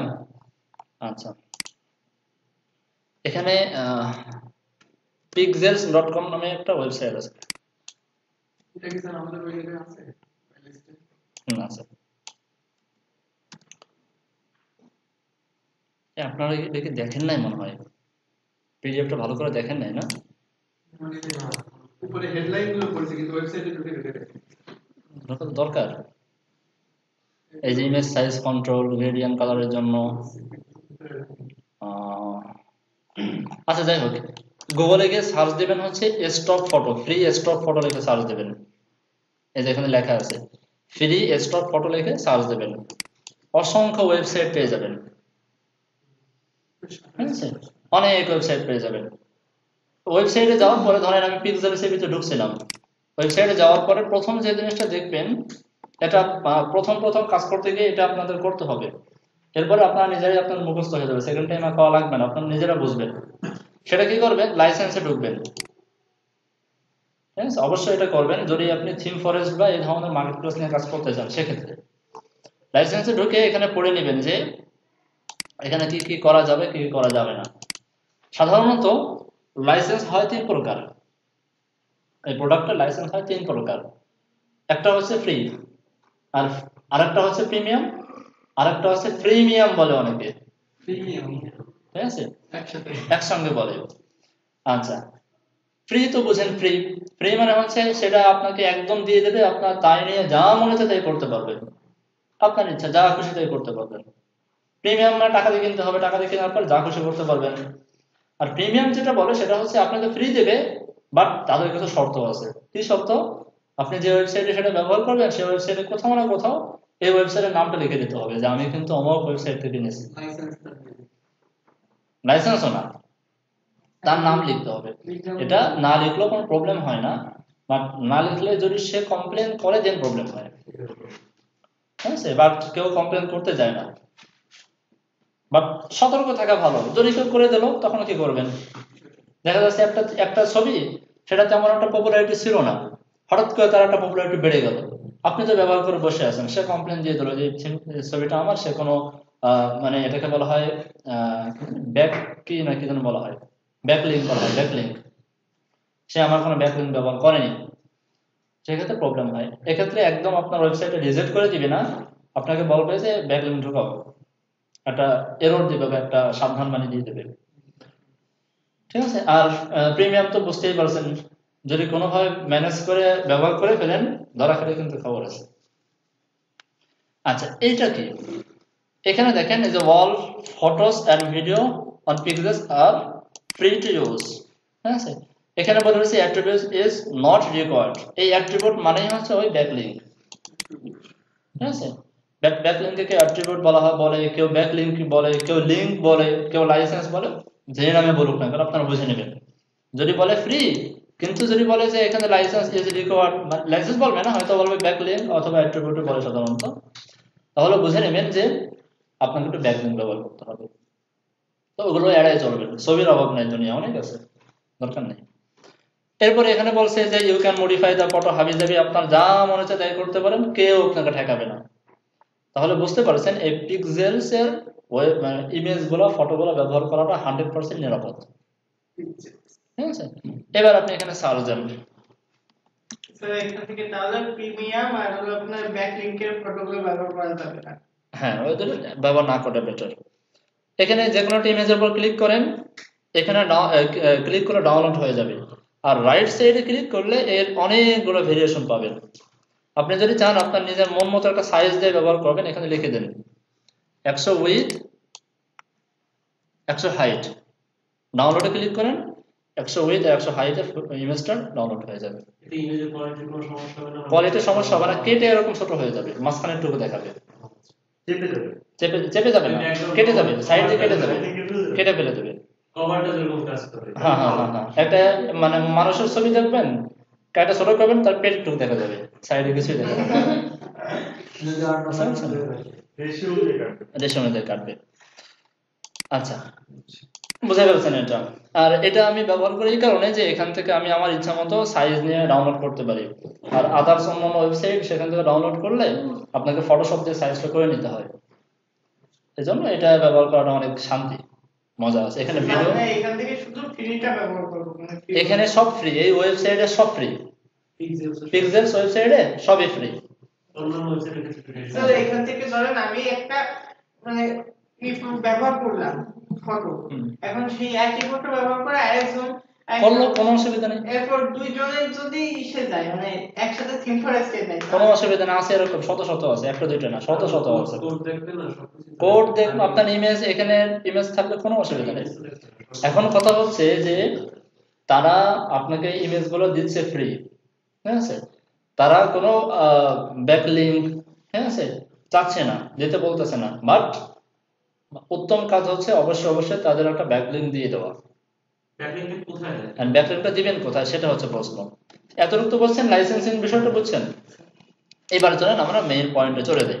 তাহলে এদের লাভ হয় কি, যে আমাদের ফ্রিতে দেয়, এদের লাভটা কি? মার্কেটিং। এদের লাভ, এরা অনেক দয়ালু মানুষ, অনেক আনন্দ পায় আপনাদেরকে ফ্রি দিয়ে।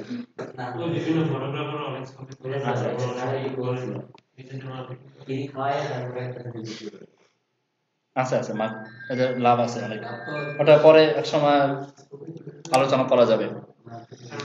এরপরে চলেন এদিকে এদিকে এদিকে এদিকে এদিকে। আমরা থিমের দুইটা ভেরিয়েশন করবো না, একটা ডেমো আর একটা হচ্ছে HTML। ডেমোটা রাখবো কোথায়? ডেমোটা রাখার জন্য আমাদেরকে একটা ডোমেইন হোস্টিং কিনতে হবে। এখন ডোমেইন হোস্টিং কি, what is domain, what is hosting? Domain হচ্ছে ওয়েবসাইটের নাম, জাস্ট, আর কিছু না। ফেসবুক একটা ডোমেইন, গুগল একটা ডোমেইন, ঠিক আছে, এগুলো হচ্ছে ওয়েবসাইটের নাম।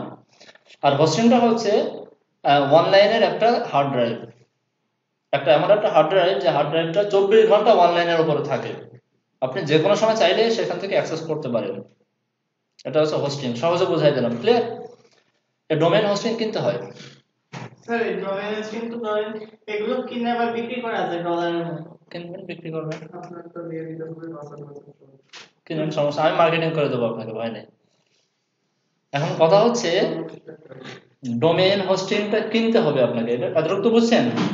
ভুলেও কেউ ফ্রি ডোমেইন হোস্টিং এ আপনার এই থিমগুলো আপলোড করবেন না, তাহলে জীবনেও কেউ কিনবে না, সবাই ফাও ডাউনলোড করে নিয়ে চলে যাবে।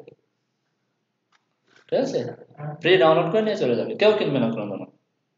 আমি যখন কিনবে তখন আমাকে আমার কাছ থেকে এই ডোমেইন হোস্টিং না না না, ডোমেইন হোস্টিং হচ্ছে আপনার ডেমোটা দেখানোর জন্য। এই যে আমরা খেয়াল করেন, আমরা এখানে প্রিভিউতে ক্লিক করলাম, একটা ফ্রেম ওপেন হচ্ছে, তাই না? এই ফ্রেমটা রিমুভ করে ফেলি। রিমুভ করলে দেখেন, এই যে দেখেন ওয়েবসাইটের নামটা চেঞ্জ হয়ে গেছে। এই ওয়েবসাইটের সাথে থিম ফরেস্টের সাথে কোনো সম্পর্ক নাই।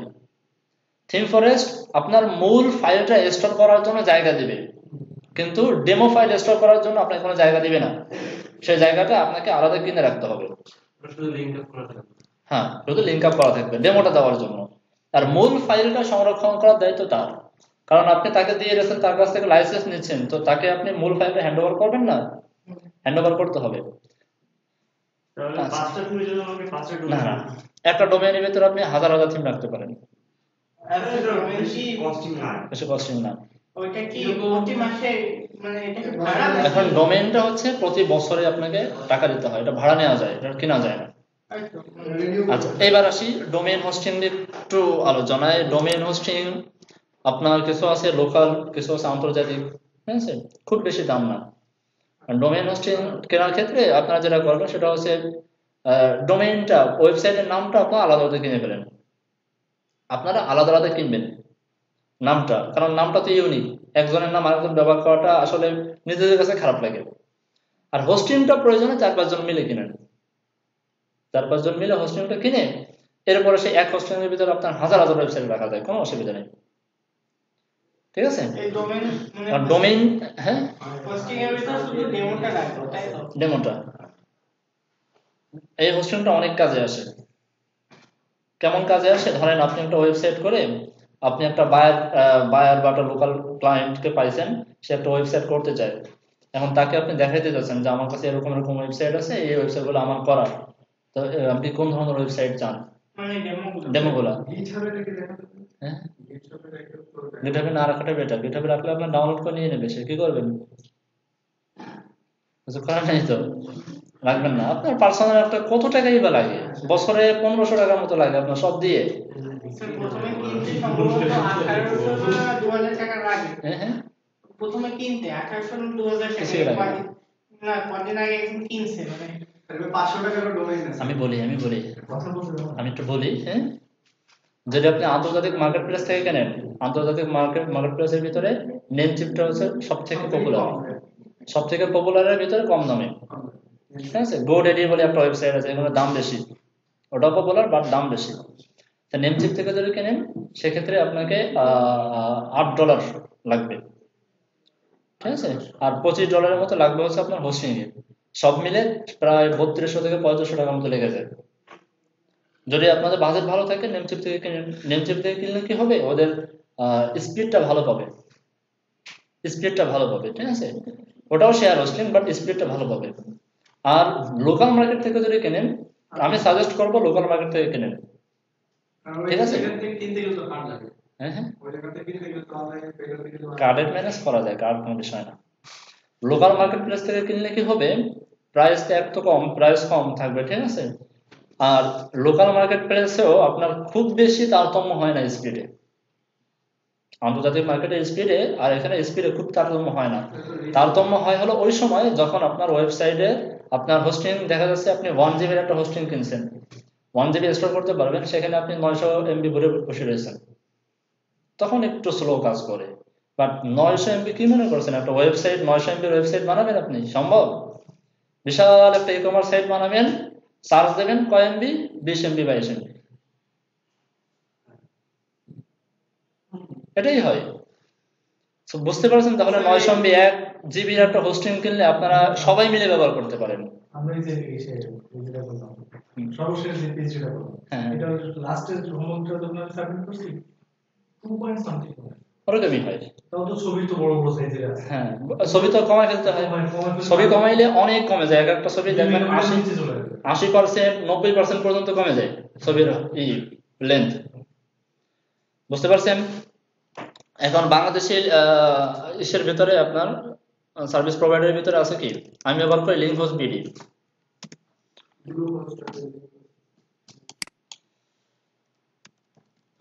লিঙ্ক হোস্ট বিডি, এখানে যান, 1500 টাকার মতো নিবে। আমি 1500 টাকা প্যাকেজটা ব্যবহার করি, এর থেকে কম দামি প্যাকেজও আছে। নিচে আসেন, মাসে মাত্র 58 টাকার একটা প্যাকেজ আছে। স্যার আপনি কেন ব্যবহার করেন? মানে আপনি তো বলছেন যে আপনার কোনো সেরকমই নাই, মানে আপনি নিজে কাজ করেন, অনলাইন কাজ করেন, সেরকম বলছেন না? আমার এমনি পার্সোনাল কাছে কাজে লাগে, এজন্য রাখছি। আমি ব্যবহার করি এটা 125 মান্থ, ব্যবহার করতে পারেন, নিশ্চিন্তে ব্যবহার করতে পারেন। আরেকটা আছে পুতুল হোস্ট, আরেকটা আছে ব্ল্যাক হোস্ট, সবই ভালো। ব্লু হোস্ট, ব্যবহার করতে পারেন। আপাতত আপনারা লোকাল সার্ভারগুলো থেকে, মানে লোকাল যারা প্রোভাইডার তাদের কাছ থেকে কিনেন, ঠিক আছে, আন্তর্জাতিক গুলো কিনেন না।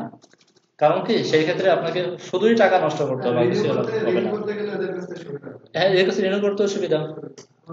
আর আমার পরিচিত মানুষ, আমি কিভাবে করি জানেন, আমার রিনিউ করা যখন সময় হয় আমার ফোন দেখে, ভাই সময় হয়ে গেছে টাকা দেন, আমি টাকা পাঠিয়ে দিই, কিছুই করি না, আমি লগ ইন টগিন সব ওদের কাছে আছে, করে নাও তোমরা। ওরা কি ফোন দিয়ে দিবে? ফোন দেয়।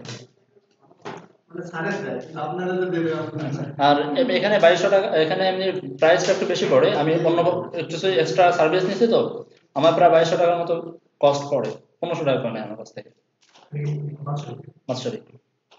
এক বছরে 1500 টাকা খুব বেশি টাকা না, কিন্তু কাজের জন্য এতটুকু ব্যয় করতেই হবে। এই গেল আমার হোস্টিং আর ডোমেইন নিয়ে। কনফিউশন আর আছে, বুঝতে পারছেন? এরপরে যদি হোস্টিং ডোমেইন কারো কিনতে প্রয়োজন হয় বা কোনো ঝামেলা হয় আমাকে বলেন, আমি ব্যবস্থা করে দেবো। যদি আন্তর্জাতিক মার্কেট থেকেও কিনতে চান তাও আমি ম্যানেজ করে দেবো। ওকে, সব এখানে পাওয়া যায়, ডোমেইন হোস্টিং মিলেই হচ্ছে এই টাকাটা। এইখানে দেখেন বলে দিয়েছে ডোমেইন এবং এসএসএল। আচ্ছা, এসএসএলটা হচ্ছে আপনার সিকিউরিটি একটু পরেই আসতেছে এসএসএল নিয়ে আলোচনায়। সিকিউরিটি যেমন আমার ওয়েবসাইটটা এখনো নাই, যদিও divinecoder.com নামে ওয়েবসাইটটা, কিছুই নেই, ফাঁকা রাখছি। এখানে দেখেন একটা এস যোগ হয়ে গেছে, HTTPS। এই এস থাকার কারণে আমার এই ওয়েবসাইট, এখানে যদি কোনো ওয়েবসাইট থাকতো সেই ওয়েবসাইটটা কেউ চাইলেই ক্লোন করে ফেলতে পারতো না। ঠিক আছে, ওয়েবসাইট ক্লোন করা যায়। সো এই এসটা যদি থাকে তাহলে আপনার ওয়েবসাইটে কেউ চাইলে চুরি করে নিতে পারবে না, চাইলে সে কপি করে নিতে পারবে না, কিছুই পারবে না। এই ধরনের টুলস দিয়ে সে আপনাকে আপনার রিকোয়েস্টটা পাঠাবে, রিকোয়েস্ট পাঠানোর সঙ্গে সঙ্গে মানে এই এসটা আপনাকে সার্ভার সিকিউরিটিটা দিয়ে দেবে। সার্ভারে যে রিকোয়েস্টটা পাঠাবে তখন এসে সার্ভার আপনাকে ব্লক করে দেবে, সার্ভার আর ডাউনলোড করতে দিবে না, এটা এরর দিয়ে বন্ধ করে দেবে, সিকিউরিটি থাকবে। তারপরও করা যায়, ঠিক আছে, তারপরও করা যায়, বাট সেটা সবাই পারে না। সেটা পারার জন্য তাকে হয়তো ওয়েব ডিজাইনার হতে হবে, নাহলে ওয়েব ডেভেলপার হতে হবে। আর একজন ওয়েব ডিজাইনার সে যদি আপনার ওয়েবসাইট কপি করেও নিয়ে নেয়, মনে করবেন কোনো ক্ষতি নেই, আপনার ওয়েবসাইট ভালো বলে সে কপি করছে, নাহলে কপি করতো না সে। সহজ কথা, হ্যাঁ স্যার। কারণ সে যদি আপনার ওয়েবসাইট কপি করে, সে দেখে দেখে কপি করতে পারতো, আপনি ঠেকাইতে পারবেন না, তাই না? সো যদি HTTPS থাকার পরেও কপি করবে, কিন্তু ওটা মাথা থেকে ধরে ফেলেন, যারা কপি করবে তারা অলরেডি এক্সপার্ট, এই ফিল্ডে তারা এক্সপার্ট। সো একজন এক্সপার্ট আপনার কোড কপি যদি করে, আপনি রাগ করবেন না, করুন। না স্যার, এর একটা প্রবলেম আছে। ইন্ডিয়ান তারপরে আপনার পাকিস্তানি এরা হ্যাক করে নিয়ে যায়, প্রচুর পরিমাণে করে। আপনার কোড হ্যাক করছে বলে? আচ্ছা, এবার এদিকে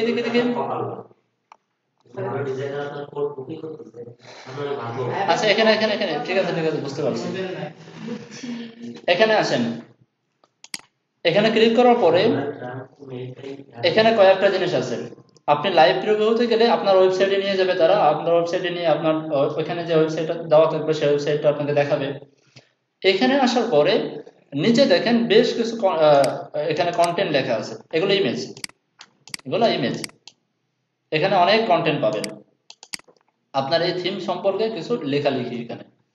ধরেন আপনি পার্সোনাল ওয়েবসাইট করবেন, HTML থেকে চলে যান, পার্সোনাল না, কর্পোরেটে যাই। কর্পোরেটে যাওয়ার পরে যে কোনো থিম ওপেন করেন, দেখেন এখানে অনেক কন্টেন্ট তারা দিবে, বিভিন্ন স্ক্রিনশট দিয়ে দিয়েছে, তারা কন্টেন্ট দিয়েছে, তাই না? এগুলো কিভাবে তৈরি করব? থিম পোস্টে দেওয়ার জন্য এগুলো তৈরি করতে হয়। হ্যাঁ, আপনার থিম সম্পর্কে কিছু বলবেন না তাকে? আপনার থিম কোন জাতীয় থিম? না, সেটা তো আমার ইসে রয়েছে, ডেসক্রিপশনের মানে ভিতরে আছে। ডকুমেন্টেশনে সে বেচারা যদি না কেনে, তাকে কি আপনি ফ্রি ডকুমেন্টেশন দিয়ে দেবেন? তাহলে কেনার আগে আপনার প্রোডাক্টের মার্কেটিং এর জন্য এই যে প্রোডাক্টটা দিলেন, এই প্রোডাক্টটা সে যে কিনবে, সে তো কিছু জেনে শুনেই কিনবে। প্রোডাক্টের ভিতরে কি আছে না আছে জেনে কিনবে না। এই যে একটা ওয়েবসাইটে গেলাম, ওয়েবসাইটে যাওয়ার পরে এখানে দেখেন সে ওয়েবসাইট সম্পর্কে অনেক কিছু লেখা আছে। এই ওয়েবসাইটে কয়েকটা পেজ আছে, লেখা আছে কি কি ব্যবহার করছে না, সব কিছু এখানে লেখা আছে, ঠিক আছে? যে এটা একটা HTML ফাইলের মাধ্যমে তৈরি করে ফেলবেন, এই টোটাল কাজটা পারবেন না? একটা HTML তে তৈরি করে ফেলবেন। HTML এর ভিতরে শুধু বডি ট্যাগের ভিতরে যে কন্টেন্টটুকু লিখতে হয় না, অতটুকু রাখবেন। এতটুকু মনে রাখেন, HTML আগে তৈরি করেন, পরেরটা আমি দেখাচ্ছি। সো ইমেজের জন্য তো বুঝতেই পারছেন, একটা ইমেজ ট্যাগ নেবেন, ট্যাগ নিয়ে সব ইনলাইন সিএসএস করবেন যত প্রয়োজন, সব ইনলাইন সিএসএস করবেন, টেবিল দিয়ে করার প্রয়োজন নাই, ইনলাইন সিএসএস করে এরকম স্টাইল তৈরি করে ফেলবেন। একটা জিনিস গেল। আর এইখানে কথা হচ্ছে যে এই লেখাটা আপনি কিভাবে লিখবেন, এটাও একটা প্রশ্ন, যে এই লেখাগুলো সাজাবো কিভাবে, কি লিখবো না লিখবো, একটা প্রশ্ন আসে না? ভয়ের কোনো কারণ নাই। আপনি যে রিলেটেড কাজ করবেন সেই রিলেটেড ওয়েবসাইট এখানে অসংখ্য আছে, 10-15টা যদি আপনি যাচাই বাছাই করেন, আপনি একটা আইডিয়া পেয়ে যাবেন কি লিখতে হবে। হুবহু কপি করবেন না, তবে কপি করবেন, ঠিক আছে? স্টাইলটা কপি করো। হ্যাঁ, হুবহু কপি করবেন না, বাট কপি করলে করবেন। হুবহু কপি করলে তারা কিন্তু পাইরেসি ধরে মডিফাই, আর এগুলো কিন্তু তাদের রোবোটিক ইঞ্জিনিয়ার ধরতে পারে। হুবহু কপি করে সাবমিট করার সঙ্গে সঙ্গে রিজেক্ট দিয়ে দেবে, ঠিক আছে? সেটা করা যাবে না। করবেন কি, এই কন্টেন্টটাই নেবেন, একটু আগে পরে একটু মিলিয়ে টিলিয়ে দিলেন, কিছু কথা বাড়াই দিলেন, কিছু কথা কমাই দিলেন, হয়ে গেল। না, এই যে ক্রেডিটস, এই ক্রেডিটের নিচে অবশ্যই লিখে দেবেন যে আপনি কোন কোন জায়গা থেকে কি কি ব্যবহার করছেন। যেমন আপনি বুটস্ট্র্যাপ ব্যবহার করছেন, সো এখানে বুটস্ট্র্যাপের লিঙ্কটা বলে দিবেন, ঠিক আছে? তারপরে আপনি ফাউন্ডেশন ব্যবহার করছেন, ফাউন্ডেশনের লিঙ্কটা বলে দিবেন। আছে এরকম কিছু, দেখি এটা চাই তো, কোথাও না কোথাও পেয়ে যাবে এরকম কিছু। এই যে দেখেন কোন কোন ওয়েবসাইট থেকে কি কি কন্টেন্ট আছে সব এখানে বলে দিচ্ছে, সব এখানে দিয়ে দেবেন, ঠিক আছে? এটা যাই তো, কৃতজ্ঞতা প্রকাশের মতো, রাইট? যাই হোক, ওই ব্যাকলিংক গুলোকে এখানে দিতে হবে, এখানে দেবেন। স্কুল HTML, স্যার সার্চ দিলে প্রথমে আসবে ডেমো, ডেমোতে চাপ দিলে তারপরে যাবে ওই ইসে আপনার ওয়েবসাইটে। এটা দেখছিলাম। আর হচ্ছে HTML থিমের জন্য খুব বেশি এখানে কন্টেন্ট লেখা লাগে না, লাগে হচ্ছে যদি ডেভেলপমেন্টে কোনো থিম দেন সেক্ষেত্রে অনেক কিছু লেখা লাগে। দেখলে বুঝতে পারবেন, এই যে ফন্ট কোথা থেকে ফন্ট ব্যবহার করছে সব বলে দিয়েছে। এই যে হেয়ার বলে একটা লিঙ্ক ধরাই দিয়েছে, বুঝতে পারছেন? এই যে হেয়ারের ভিতরে একটা লিঙ্ক ধরাই দিয়েছে। স্যার এই যে এই HTML এর কি CSS করছো না? HTML এ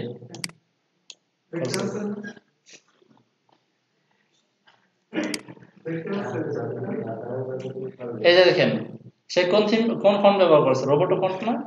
রোবোটো ফন্ট, এটা কিন্তু গুগল, তারপরেও সেই লিঙ্কটা দিয়ে দিয়েছে। সেই লিঙ্কটা দিলে আপনার গ্রহণযোগ্যতা বাড়বে, গ্রহণযোগ্যতা বাড়বে, দিবেন। সরাসরি এখান থেকে ফন্টগুলো ডাউনলোড করতে পারবে, সেটা প্রয়োজন না, সেটা করেও না, বাট গ্রহণযোগ্যতা বাড়বে। এইগুলো 1 নম্বর কথা, আপনার এই কন্টেন্ট গুলো সাজাবেন, সেকেন্ড কথা হচ্ছে দেখেন এখানে 3টে জায়গা, এখানে যদি ক্লিক করেন, আচ্ছা এখানে দেওয়া নেই, কিছু কিছু থিমে দেখবেন যে এখানে বেশ কিছু ইমেজ দেওয়া থাকে, স্লাইড আকারে ইমেজ গুলো আসে। কোথায়?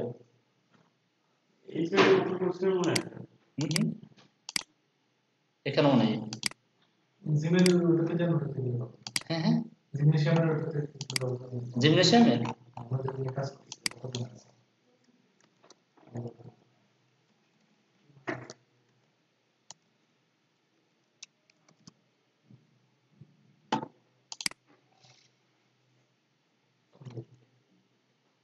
এটা হচ্ছে HTML টেমপ্লেট, না এখানেও দেওয়া নেই। যাই হোক, এখানে ইমেজ দেওয়া যায়, মানে আপনার যে থিমটা তৈরি করছেন সেই থিমের একটা স্ক্রিনশট দেওয়া যায়, পেজগুলোর স্ক্রিনশট দেওয়া যায়, বাট অনেকে দিতে চায় না, কারণ কি ওই যে ডিজাইনারদের ভয়ে, ডিজাইনাররা স্ক্রিনশট গুলো দেখে দেখে কপি করে তৈরি করে ফেলে, এই জন্য দেয় না। বাট এই থাম্বনেইলটা কি পুরোটা ইমেজ চলে আসে, যদি আপনি পিএইচডি ওপেন করেন তাহলে পাবেন। গ্রাফিক্সে যাই, এখানে যদি বলি ওয়েবসাইট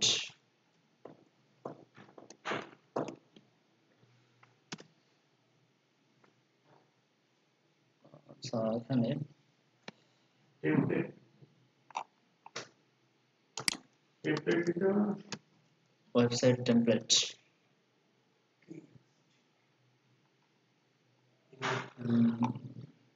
দেখি তো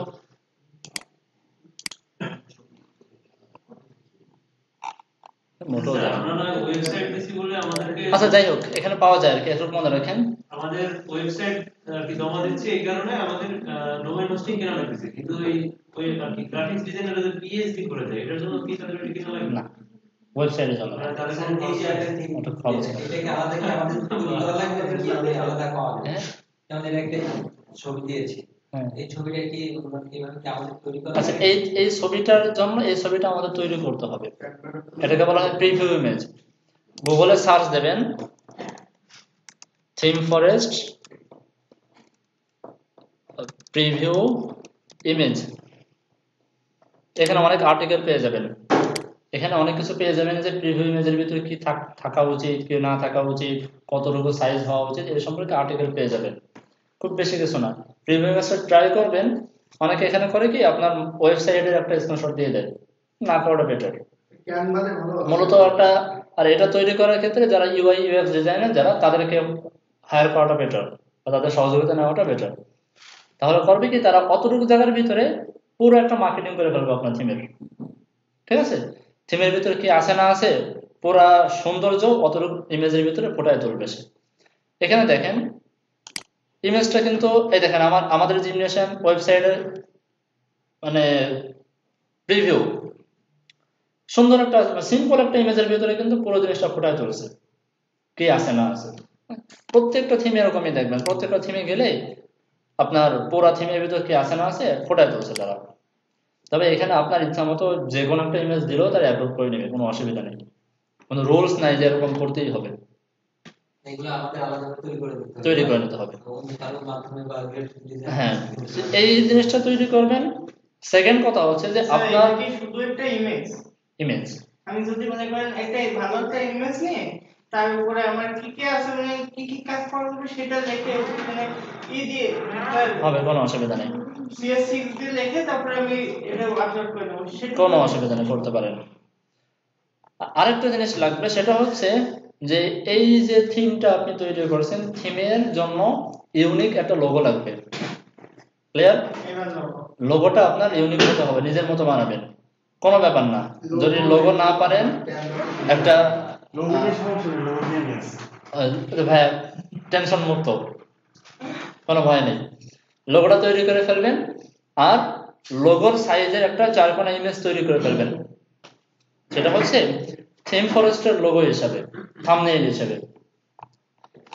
এখানে এরকম একটা দেখান লোগো কি প্রত্যেকটা এইখানে দেখেন ওটা কি জন্য দিবেন, সেটা হচ্ছে ধরেন আপনার থিম ফরেস্টে 5টা প্রোডাক্ট আছে, একটা প্রোডাক্ট যখন ওপেন করবেন স্ক্রল করে যখন নিচে যাবেন তখন আদার্স প্রোডাক্ট গুলো এখানে দেখাবে।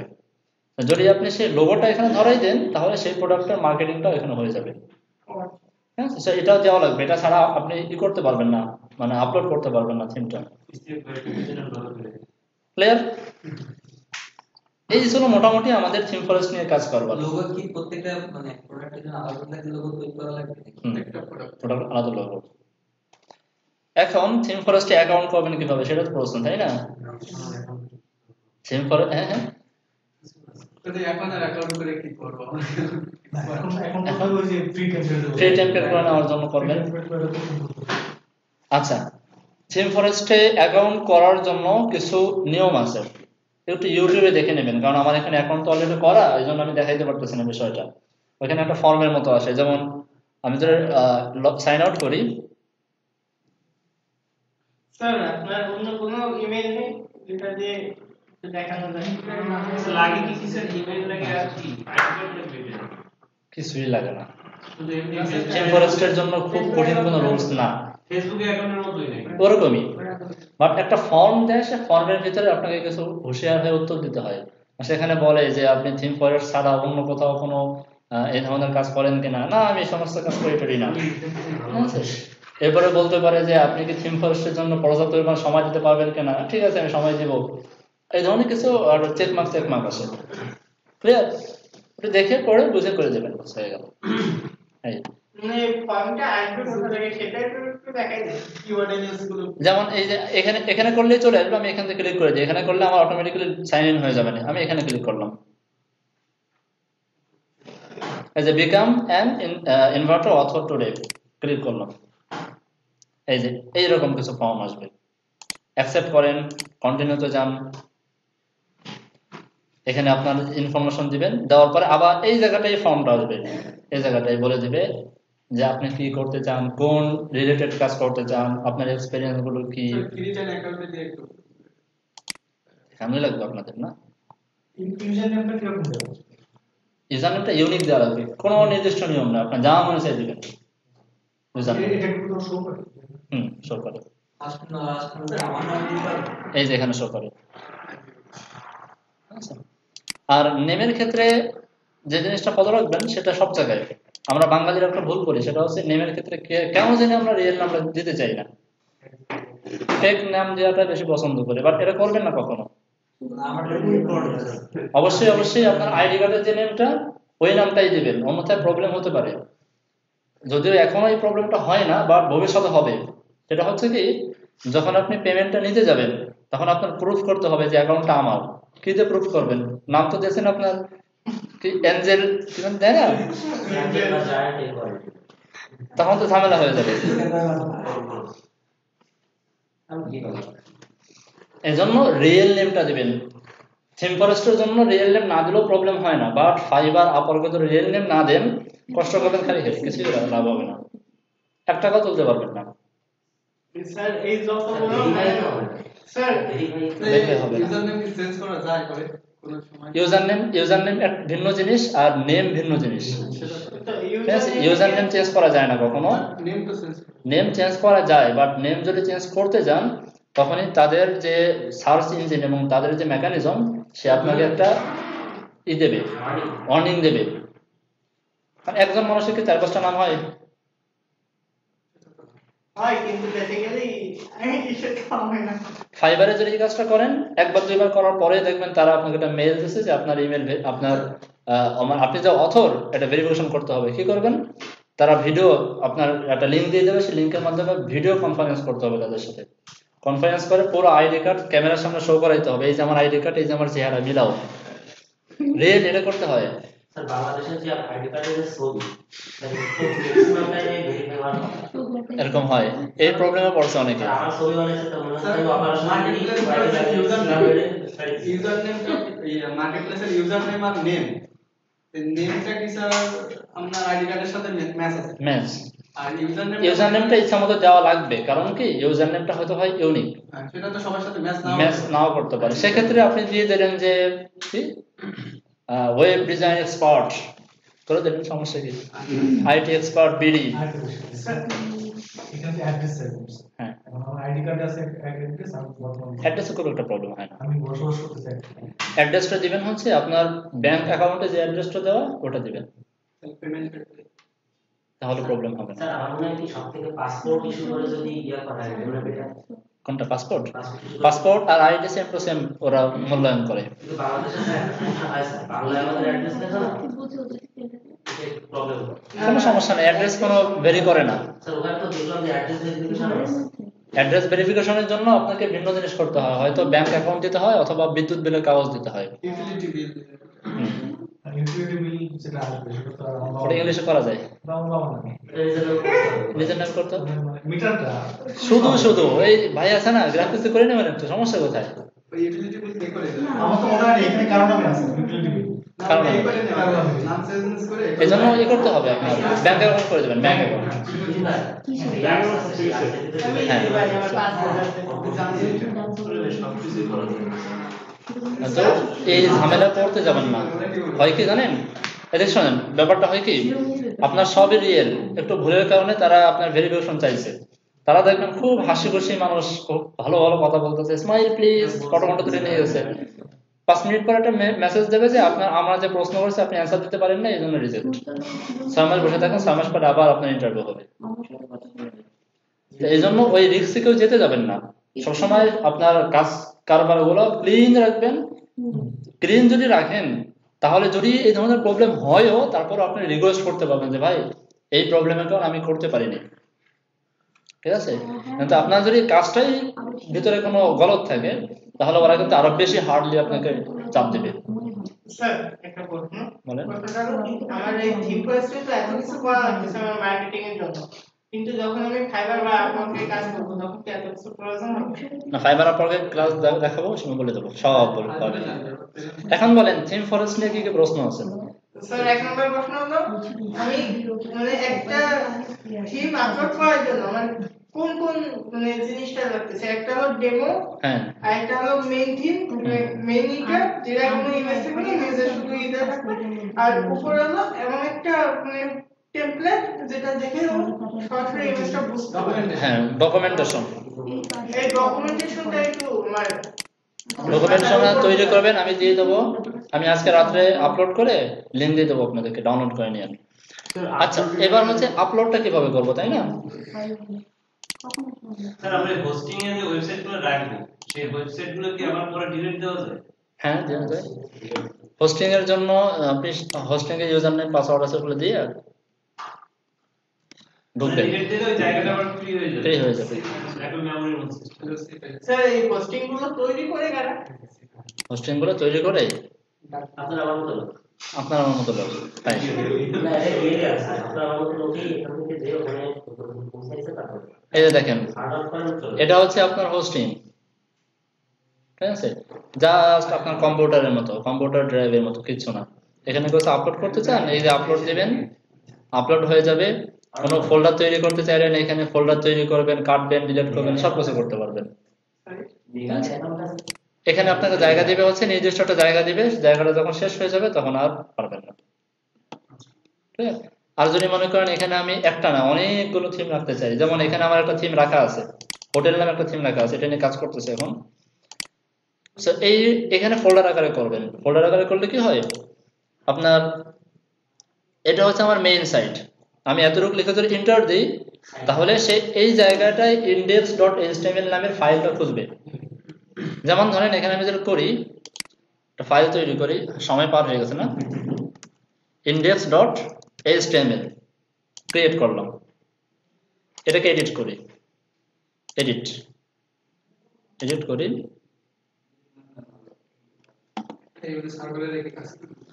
আমি করে দিলাম।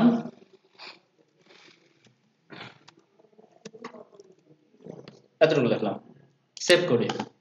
এই যে মনে আছে সেই index.html এর কাহিনী।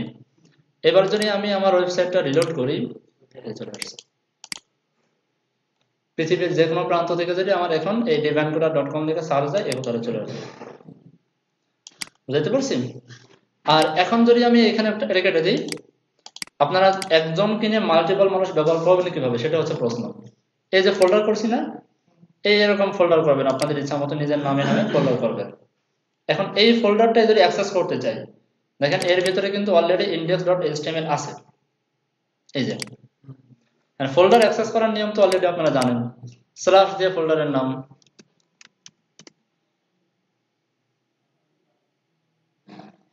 চলে আসছে। বুঝতে পারছি? খুব কঠিন। এখানে যদি আপনার নামে একটা ফোল্ডার তৈরি করেন, স্ল্যাশ দিয়ে আপনার নাম লিখলেই তো চলে আসছে ভিতরে কি ডেমো আছে না আছে।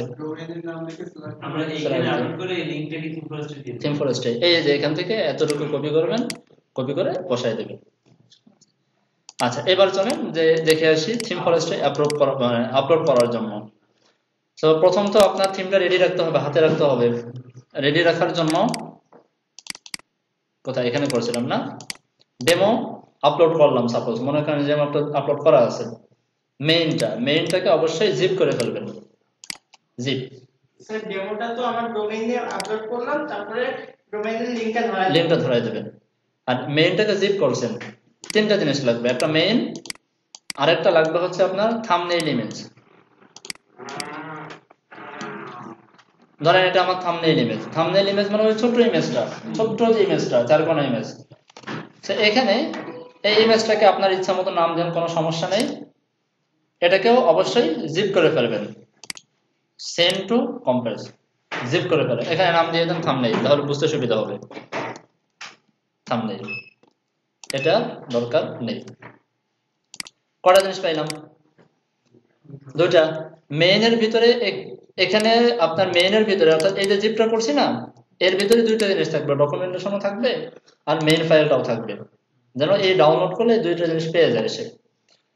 আরেকটা জিনিস লাগবে, সেটা হচ্ছে ওই প্রিভিউ ইমেজগুলা। ধরেন এটা আমার প্রিভিউ ইমেজ, কপি করে নিয়ে আসি। প্রিভিউ ইমেজের ভিতরে যদি আপনি একটা ইমেজ রাখতে চান তো কোনো প্রবলেম নাই, যে কোনো নামে একটা ইমেজ রাখেন। আর যদি মাল্টিপল ইমেজ রাখতে চান তাহলে ইমেজের নামগুলো একটু অন্যরকম দিবেন। প্রথমটা দিবেন 1, পরেরটা দিবেন 2, তারপরে দিবেন 3, এভাবে করে নাম দিবেন। তাহলে কি হবে, একদম প্রথম যে ইমেজটা দেখাবে সেটা হচ্ছে আপনার 1 নামের ইমেজটা। এরপরে ডানে বামে ওই সিলেক্ট স্লাইডারের মতো যদি অ্যারো চলে আসবে, ক্লিক করলে পরেরটা আসবে। স্যার এই মানে স্লাইডার দিয়ে আমারই তৈরি করে দাও, কিছু করতে হবে না, আমরা জাস্ট ছবিগুলো আপলোড করব, ওরা তৈরি করে নেবে। এখন এই ইমেজগুলোকে ধরো, সবকটা ইমেজ ধরে জিপ করে ফেলবেন। স্যার এটা কি শুধু ইমেজে করব নাকি এটা ফোল্ডারের ভিতরে? শুধু ইমেজ। তিনটা জিনিস মনে থাকবে তো, মেইনের ভিতরে আমার ওই ইমেজ ছাড়া যে ফাইলটা, যে ওয়েবসাইটটা, সেটা থাকবে আর ডকুমেন্টেশন থাকবে। প্রিভিউ প্রথমে ইমেজ দিয়ে সুন্দর আছে, আমরা এতদিন যেরকম ওয়েবসাইট তৈরি করছি সেরকম তৈরি করব। তারপরে মানে ওই হাইটটা রাখা, ইমেজের হাইট রাখা ওই ইমেজটা ফেলা দেবো, ওইটা হবে মেইন ফাইল। আর হলো একটা ডেমো ফাইল হবে যেটা হলো ইমেজ সব থাকবে, সেটাতে বললো আপনার দিয়ে ডোমেইনে আপলোড, আর এটা থাকবে এখানে, আর ওইখানে থাম্বনেইল ইমেজটা দিয়ে আপলোড করব। বুঝতে পারছেন? আচ্ছা, তিনটা কেন বলেন? এখানে তিনটা জিনিস আমার হাতে রইল, ক্লিয়ার? এবার চলেন আমার থিমে। অবশ্যই অ্যাকাউন্ট করবেন, অ্যাকাউন্ট করা ছাড়া আপলোড করে দিবে না। এখানে গিয়ে চলে যান ড্যাশবোর্ডে, অথর সেটিং এর ভিতরে ড্যাশবোর্ডে যান। হ্যাঁ, এখানে আসবে। আচ্ছা, এই মানে একটা অ্যাকাউন্ট করলে এখান থেকে টাকা উঠাবো কিভাবে? ব্যাংক অ্যাকাউন্ট আসবে। ওয়েট, আগে ইনকাম করেন, আমি উঠাই দেবো। আচ্ছা, এদিকে শুনতেছি এই তো ড্যাশবোর্ডে যান। স্যার তো থাকবে তখন অবশ্যই। ড্যাশবোর্ডে যাওয়ার পরে আপনার কোনো থিম থাকলে সেগুলো এখানে শো করবে, এখানে সব কিছু পেয়ে যাবেন। এই ফলোইং, ফলোয়ার, হাবিজাবি যা আছে সব এখানে পেয়ে যাবেন, ভয়ের কোনো কিছু নাই। এখানে এসে আপনি কি করবেন, আপলোড করবেন, তাই না? এই যে এখানে দেখেন আপলোড অ্যান আইটেম, এখান থেকে আপনি চুজ করেন কি আপলোড করতে চান। আমি আপলোড করতে চাই সাইট টেমপ্লেট, তাই তো? নেক্সট যান। এখানে আপনার থিমের নামটা দিয়ে দেবেন। থিমের নাম মানে আমরা একটা কাজ করি, আর একটা জায়গা ওপেন করি।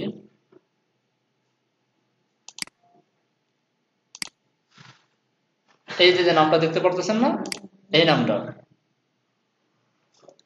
এই নামটা একদম উপরে কি নামটা শো করবে, এই নামটা দেওয়ার ক্ষেত্রে একটু হুঁশিয়ার হয়ে দিবেন। যেন আপনি করছেন হসপিটাল রিলেটেড নাম, আপনি করে দিলেন যে বুটস্ট্র্যাপ 4 টেমপ্লেট, কাজ হবে? আচ্ছা, নামটা যদি অন্য কোনো ওয়েবসাইটের সাথে একই না হওয়াটা বেটার, একটু না একই হবে না তো, মানে তারাই, কারণ আপনার ওয়েবসাইটে ইউনিক একটা নেম থাকবে না, সেই নেমটাকে একটু বাড়ায় টাড়ায় চেঞ্জ করে দেবেন। এইখানে দেখেন এই যে ওয়েবসাইটের নামটা দিয়ে একটু চেঞ্জ করে দিয়েছে। নাম সাধারণত এক হয় না, কিন্তু যে রিলেটেড নাম, সেই মানে যে রিলেটেড থিম, সেই কথাটা যেন এটার ভিতর থাকে, আর না হলে কিন্তু সার্চ দিয়ে কেউ পাবে না আপনার থিম। ক্লিয়ার? স্কুল এখানে যেমন এখানে দিলেন, আমরা করে দিলাম স্যার টেস্টিং HTML। অথরের যে নামটা দেওয়া আছে আমার, মানে অথরের যে রিটার্ন করছিলাম ওখানে যে থিমের নামটা দেওয়া ছিল, ওই নামটা দিয়ে দিতে হবে। দেবেন, সমস্যা নেই, কোনো অসুবিধা নেই। কি ফিচার্সটা কি?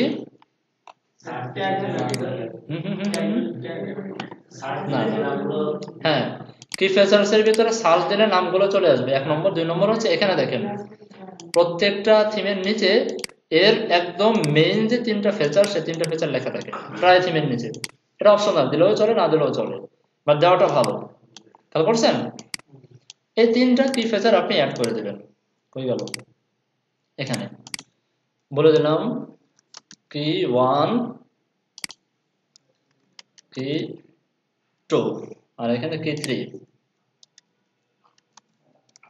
স্যার কি ফিচারগুলো মেইনত কি? কি ফিচার হচ্ছে আপনার থিমের মেইন যে ফিচারস গুলো আছে তার ভিতরে প্রধানত তিনটা ফিচারস। আপনার থিমের ভিতরে মেইন যে ফ্যাসিলিটিস গুলো, মেইন যে বৈশিষ্ট্য আছে তার তিনটা বৈশিষ্ট্য লিখে দিলেন। ক্লিয়ার?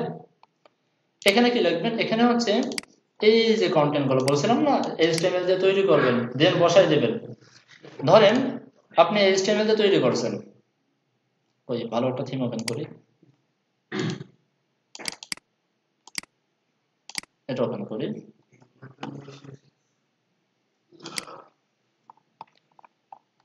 অবশ্যই অবশ্যই ইনলাইন সিএসএস দিয়ে করবেন, ইনলাইন সিএসএস দিয়ে, ইন্টারনাল দিয়ে করবেন না, এসএস করবেন না।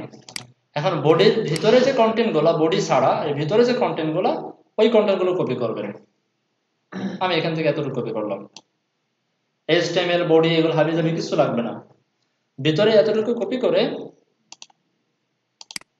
এখানে বসাই দেবেন। এখানে চাইলে প্লেন টেক্সটও দেওয়া যায়, বাট প্লেন টেক্সট না দেওয়াটা বেটার, দিলে ভালো দেখায় না।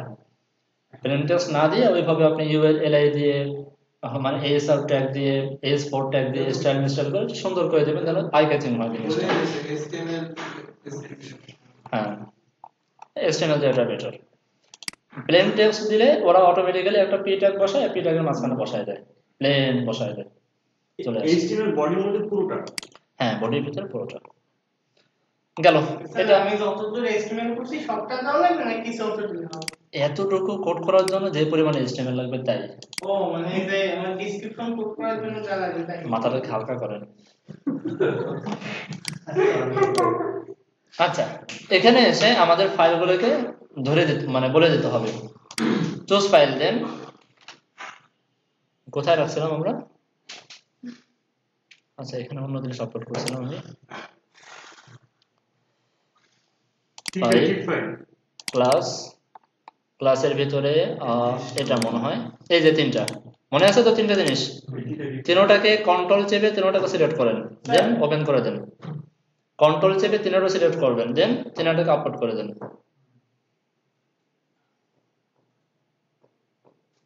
ঠিক আছে? এখানে একটা কথা আছে FTP সার্ভার, এগুলো পারবেন না, দরকার নেই, ম্যানুয়ালি আপলোড করবেন। এবার থাম্বনেইলের জায়গায় আপনার যে থাম্বনেইল গুলো সেগুলো ধরাই দেন। থিম প্রিভিউ এর জায়গায় আপনার প্রিভিউ বলতে ওই ইমেজ গুলা মনে আছে তো, এই যে এখানে যে ইমেজ গুলা দেখাতো, এই যে ইমেজ গুলা, এটাকে ধরাই দেন প্রিভিউ, কভার ইমেজের মতো। আর মেইনের জায়গায় আপনার মেইনটা ধরাই দেন। মেইনের ভিতরে আপনার ডকুমেন্টটা থাকবে, মেইন ফাইলটা থাকবে। ক্লিয়ার? স্যার ওই মেইন স্যার লাস্টেরটা একবার একটু রিপিট করেন। কোনটা? ওই মেইন ফাইল বানানোর ব্যাপার। মেইন ফাইলটা এই যে এখান থেকে ধরাই দিবেন। আপনি এখানে যে তিনটা আপলোড করছেন না, প্রত্যেকটার ভিতরে সেই তিনটা চলে আসবে, প্রত্যেকটার ভিতরে সেই তিনটা দেখতে পারবেন। আচ্ছা ওই তিনটা থেকে আপনি কোনটা সিলেক্ট করতে এই তিনটা থেকে আপনার মেইন জিনিসটা সিলেক্ট করে দেবেন। বুঝতে পারছি? এইখানে হচ্ছে এটা যদি আপনার ওয়ার্ডপ্রেস জাতীয় কিছু থিম হয় তাহলে ওয়ার্ডপ্রেস বা এডিশনাল কোনো জিনিসপত্র দিতে চাইলে সেটা এখানে অ্যাড করতে পারবেন, সাধারণত লাগে না। যেমন হ্যাঁ যদি PHP দিতে চান সে PHP গুলো অ্যাড করে দিতে পারেন। ওয়ার্ডপ্রেসটা আলাদাভাবে যাবে কেন? ওয়ার্ডপ্রেসটা আলাদা কি জিনিস? মানে সেটা তো কোডিং করেই করা লাগে। ওয়ার্ডপ্রেসের সাথে অনেক সময় দেখা যাচ্ছে যে আপনার প্লাগইন দেওয়া লাগে, প্রিমিয়াম প্লাগইন। ওয়ার্ডপ্রেস থিম তৈরি করছেন আর একটা প্রিমিয়াম প্লাগইন দিয়ে, সেই প্রিমিয়াম প্লাগইনটা হচ্ছে আবার বিক্রির জন্য লাইসেন্স আছে আপনার। এখন সে যদি আপনার থিমটা নিতে চায় তা তো সেই প্লাগইনটাও লাগবে, বুঝছেন? সেগুলো এখানে আপনি ধরাই দেবেন। ও মানে আমার বাকি যে কাজগুলো করব আমি সেগুলো ধরাই দেবেন। বুঝতে পারছি? যেমন আপনি একটা থিম তৈরি করেছেন, থিমের সাথে আপনি PHPও দিতে চান, PHP না দিলে তো সমস্যা নাই, বাট দিতে চান, PHP ধরাই দেবেন এখানে। বাকি এটা লাগে না, এটা প্রয়োজন হয় না। এখানে এসে বলে দেন ক্যাটাগরি, কোন ক্যাটাগরি আন্ডারে রাখতে চান। আমি এখানে দিলাম সাপোজ পার্সোনাল, খুঁজে বের করেন কোথায় আছে পার্সোনাল। পার্সোনাল তো অনেক দুটো ক্যাটাগরি, একটা হলো আপনার এই পাবলিক, একটা পার্সোনাল। পাবলিক আর পার্সোনাল ক্যাটাগরি হয় কেমনে? না সরি পুরোটা যেমন ই কমার্স একটা ক্যাটাগরি, পার্সোনাল একটা ক্যাটাগরি, স্কুল ম্যানেজমেন্ট একটা ক্যাটাগরি, হসপিটাল ম্যানেজমেন্ট একটা ক্যাটাগরি। মানে এখানে যে ক্যাটাগরিগুলো আছে আমি যা বানাবো সেই যেটা আন্ডার হবে সেই ক্যাটাগরি আন্ডারে থাকবে। ক্যাটাগরিটা মোস্ট ইম্পর্টেন্ট, অনেক ইম্পর্টেন্ট এটা। ব্রাউজার, কোন কোন ব্রাউজার আপনার ওয়েবসাইটটা সাপোর্ট করবে? স্যার এই সাপোর্টিং ব্রাউজার তো ওই যে ওই ইতে করব, কিতে করব? ওই আপনি দেখাইছিলেন না এটা কোড করবে। এটা তো কোড করব পাগল। আর এখানে তো আমরা কোড না, এখানে বলে দেবো যে কোন কোন ব্রাউজারে সাপোর্ট করবে সেটা বলে দেবো। একটা কথা অ্যাড করতে হবে। এখান থেকে ধরে সবগুলোকে সিলেক্ট করে দেন, কন্ট্রোল চেপে ক্লিক করে করে সিলেক্ট করে দেন, অথবা উপরেটা চাপ দেন, শিফট চেপে নিচেরটা চাপ দেন, সব সিলেক্ট হয়ে যাবে। আচ্ছা, এবারে কম্পেটিবল উইথ এটা ক্লিক করেন না, এটা দেওয়া মানে হচ্ছে আমার এটা কোথাও কম্পেটিবল হবে না, দিবেন না। এখানে দিয়ে দেবেন বুটস্ট্র্যাপ 4 কই ওইটা স্যার বুঝিনি, কম্পিটেবল হবে না মানে হ্যাঁ এটা বলুন। কম্পেটিবল মানে হচ্ছে এই ওয়েবসাইটটা কার সাথে আপনি তৈরি করেছেন, কি দিয়ে তৈরি করেছেন, সহজ কথায় বুটস্ট্র্যাপ 4 দিয়ে। বুটস্ট্র্যাপ 4 দিয়ে দিলেন, খুঁজে বের করেন কোথায় আছে, আমি খুঁজে পাচ্ছি না। ওইটা ওপেন করবো না স্যার, ওইটাই তো। স্যার এটা দিয়ে আপনি ইয়া করেন, ওই যে বুঝি। কাজ চালাবেন। আচ্ছা যাই হোক, এখানে দেখেন বুটস্ট্র্যাপ স্যার 4। এটা দিয়ে কাজ চালাবেন। আচ্ছা, আচ্ছা। সিলেক্ট করাই আছে। এরপরে থিম ফরেস্ট ফাইল ইনক্লুড, যেগুলো ফাইল আপনি দিয়েছেন, ফাইল তো বুঝেন, ফাইল কারে বলে? ফাইল মানে স্যার যে কভারটা থাকে এইখানে ডকুমেন্টে সেটাকে ফাইল বলে। ফরম্যাট ইউজ করা হয়েছে, হুম? যে ফরম্যাটগুলো ইউজ করা হয়েছে। হ্যাঁ, ফাইল ইমেজেস একটা ফোল্ডার, আর index.html একটা ফাইল। বুঝতে পারছেন? কি কি ফাইল ব্যবহার করছেন? PHP ব্যবহার করছেন না, করেননি? PHP না, তাহলে HTML করছি, তাই না? HTML, CSS, সাসলেস আমরা দেখিনি, সাসলেস পরে দেখবো আমরা মার্কেট প্লেসের পরে। PHP আমাদের নাই, JS আছে। ক্লিয়ার? অর্থাৎ আমরা বিক্রির জন্য যে ফাইলগুলো দিচ্ছি সেগুলো। কয় কলাম দিয়ে কাজ করছেন বলেন? আমরা থিম কয়টা কলাম নিয়ে কাজ করছি থিমে? কয়টা ম্যাম? কিছু তো বলুন 7টা 12টা নিয়ে করছি। ও আচ্ছা, বুটস্ট্র্যাপ কয়টা নিয়ে করে? ও গ্রিড 12টা নিয়ে না? প্রশ্ন করলে স্যার আপনি তো বললেন যে কয়টা নিয়ে করছি, সেটা তো কয়টা কলাম নিয়ে করছেন? কয়টা কলাম নিয়ে করছি? 4 প্লাস 12টা। লেআউটটা কি ফিক্সড নাকি রেসপন্সিভ? রেসপন্সিভ। ডেমো ইউআরএল, এই যে এখানে আপনার ওয়েবসাইটের নামটা, এই যে ডেমো ইউআরএল। এইখানে দেবো দেবো তাই তো? আর এইখানে আপনি ট্যাগ দিয়ে দেবেন। ট্যাগ মানে হচ্ছে এখানে যে কথা লিখে সার্চ দিলে মানুষে পাবে, যেমন টেস্ট, কমা দিয়ে দিয়ে লিখবেন, ঠিক আছে? তারপরে সামথিং, আজগবি আজগবি নাম দিই, তারপরে 1 2 3। ক্লিয়ার? টেস্ট লিখতে যে হেস্ট হয়ে গেছে, বুঝাইতে পারছি? এই যে এখানে এসে দেখেন পেমেন্ট, পেমেন্ট তারা এখানে কি বলছেন, এই যে দেখেন 14 থেকে নিয়ে 17।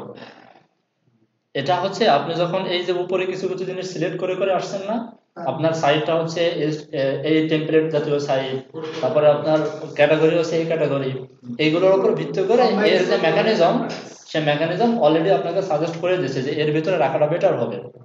কারণ তারা অন্য অন্য থিমের সাথে তারা কম্পেয়ার করতেছে যে অন্য অন্য থিম সাধারণত তারা কি প্রাইস দেয়, আপনার এই রেশিওটা ধরে রাখাটা ভালো।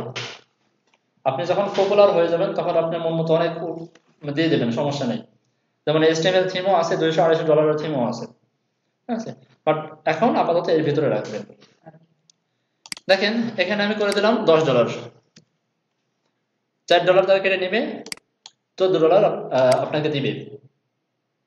সরি, হ্যাঁ $10 আপনাকে দিবে, $4 তারা কেটে নেবে। আর যখন এটা মানুষে কিনতে যাবে তার কাছ থেকে $14 কাটবে, এবং এখানেও প্রাইস দেখাবে সে $14। মানে তার মানে সহজ কথা হলো আমার যে টাকাটা লাগবে সেই টাকাটা সেটা আমি এখানে লিখে দেবো। অনেকক্ষণ পরে বুঝছেন?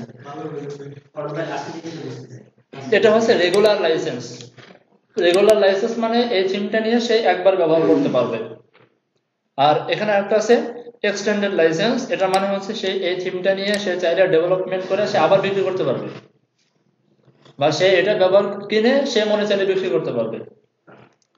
এখানেও দেখেন তারা বলে রয়েছে 700 থেকে 850 দিয়ে দেন, 700 500 করে দেন। এখানে একটা কোশ্চেন আছে, বলেন। রেগুলার লাইসেন্স আচ্ছা বুঝলাম, ওকে একবার ইউজ করলো, আর ওইটাই সে যদি রেগুলার কিনে সে যদি ইচ্ছা মতো ডেভেলপ করতে পারবে না, এটা রুলস এর খেলাপ করে মানুষে, মানে করতে পারবেন আপনি, ডেভেলপ করতে পারবেন, বিক্রি করতে পারবেন না। বিক্রি করতে হলে হ্যাঁ, এক্সটার্নাল লাইসেন্স কিনতে হবে। কোনো পাগলও এটা কেনে না, ভয়ের কোনো কারণে এটা কেউ কেনে না, ঠিক আছে। আচ্ছা, এইখানে হচ্ছে এই থিমটা যখন আমরা পাবলিশ করব, থিমটা দুই ভাবে রিভিউ হয়। একটা হচ্ছে তাদের মেকানিজমের মাধ্যমে রিভিউ হয়, তাদের যে রোবোটিক সিস্টেমের মাধ্যমে রিভিউ হয়, আরেকটা হচ্ছে একজন হিউম্যান বডি সে ধরে ধরে রিভিউ করে। শত শত মানুষ বসে আছে এর পেছনে, সবাই এক্সপার্ট, অনেক এক্সপার্ট, আমাদের মতো না, অনেক এক্সপার্ট। তারা এগুলোকে ধরে ধরে রিভিউ করে। তো তাকে যদি কোনো মেসেজ দিতে চান, মেসেজটা এখানে লিখে যাবে সুন্দর ভাষায়, 2-4 অক্ষরে, বেশি বলার দরকার নেই। সাপোজ এখানে সাধারণত মেসেজগুলো লেখে কেমনে, যে অলরেডি আপনার এই থিম আছে থিম ফরেস্টে, আপনি বলতে পারেন যে অলরেডি আমার থিম আছে, সো আমি থিম ফরেস্টে কিভাবে থিম তৈরি করতে হয় সে রুলস আমি ভালো করে জানি, তো আশা করি আমার থিমটা আপনার ভালো লাগবে। পাম দিয়ে খুব বেশি লিখবেন না, বেশি লিখলে কিন্তু বিরক্ত হয়ে যাবে তারা, অল্প 2-4 লাইনের ভিতরে। আর যদি চান যে না দরকার নেই, বাদ দিয়ে যান, কিছুই দরকার নেই, কিছু একটা লেখা লাগবে। Please accept my first item theme forest হয়ে গেল, বাস ক্লিক করে দেন।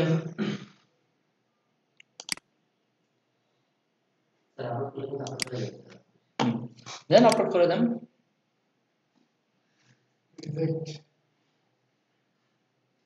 কতক্ষণ ধরে প্রসেসিং চলে?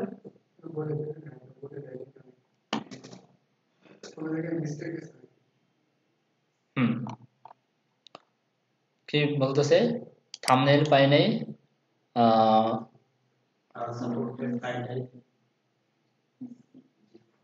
আচ্ছা আচ্ছা, আপনি ছবিটাই জিজ্ঞেস করছেন না ছবিটার সমস্যা?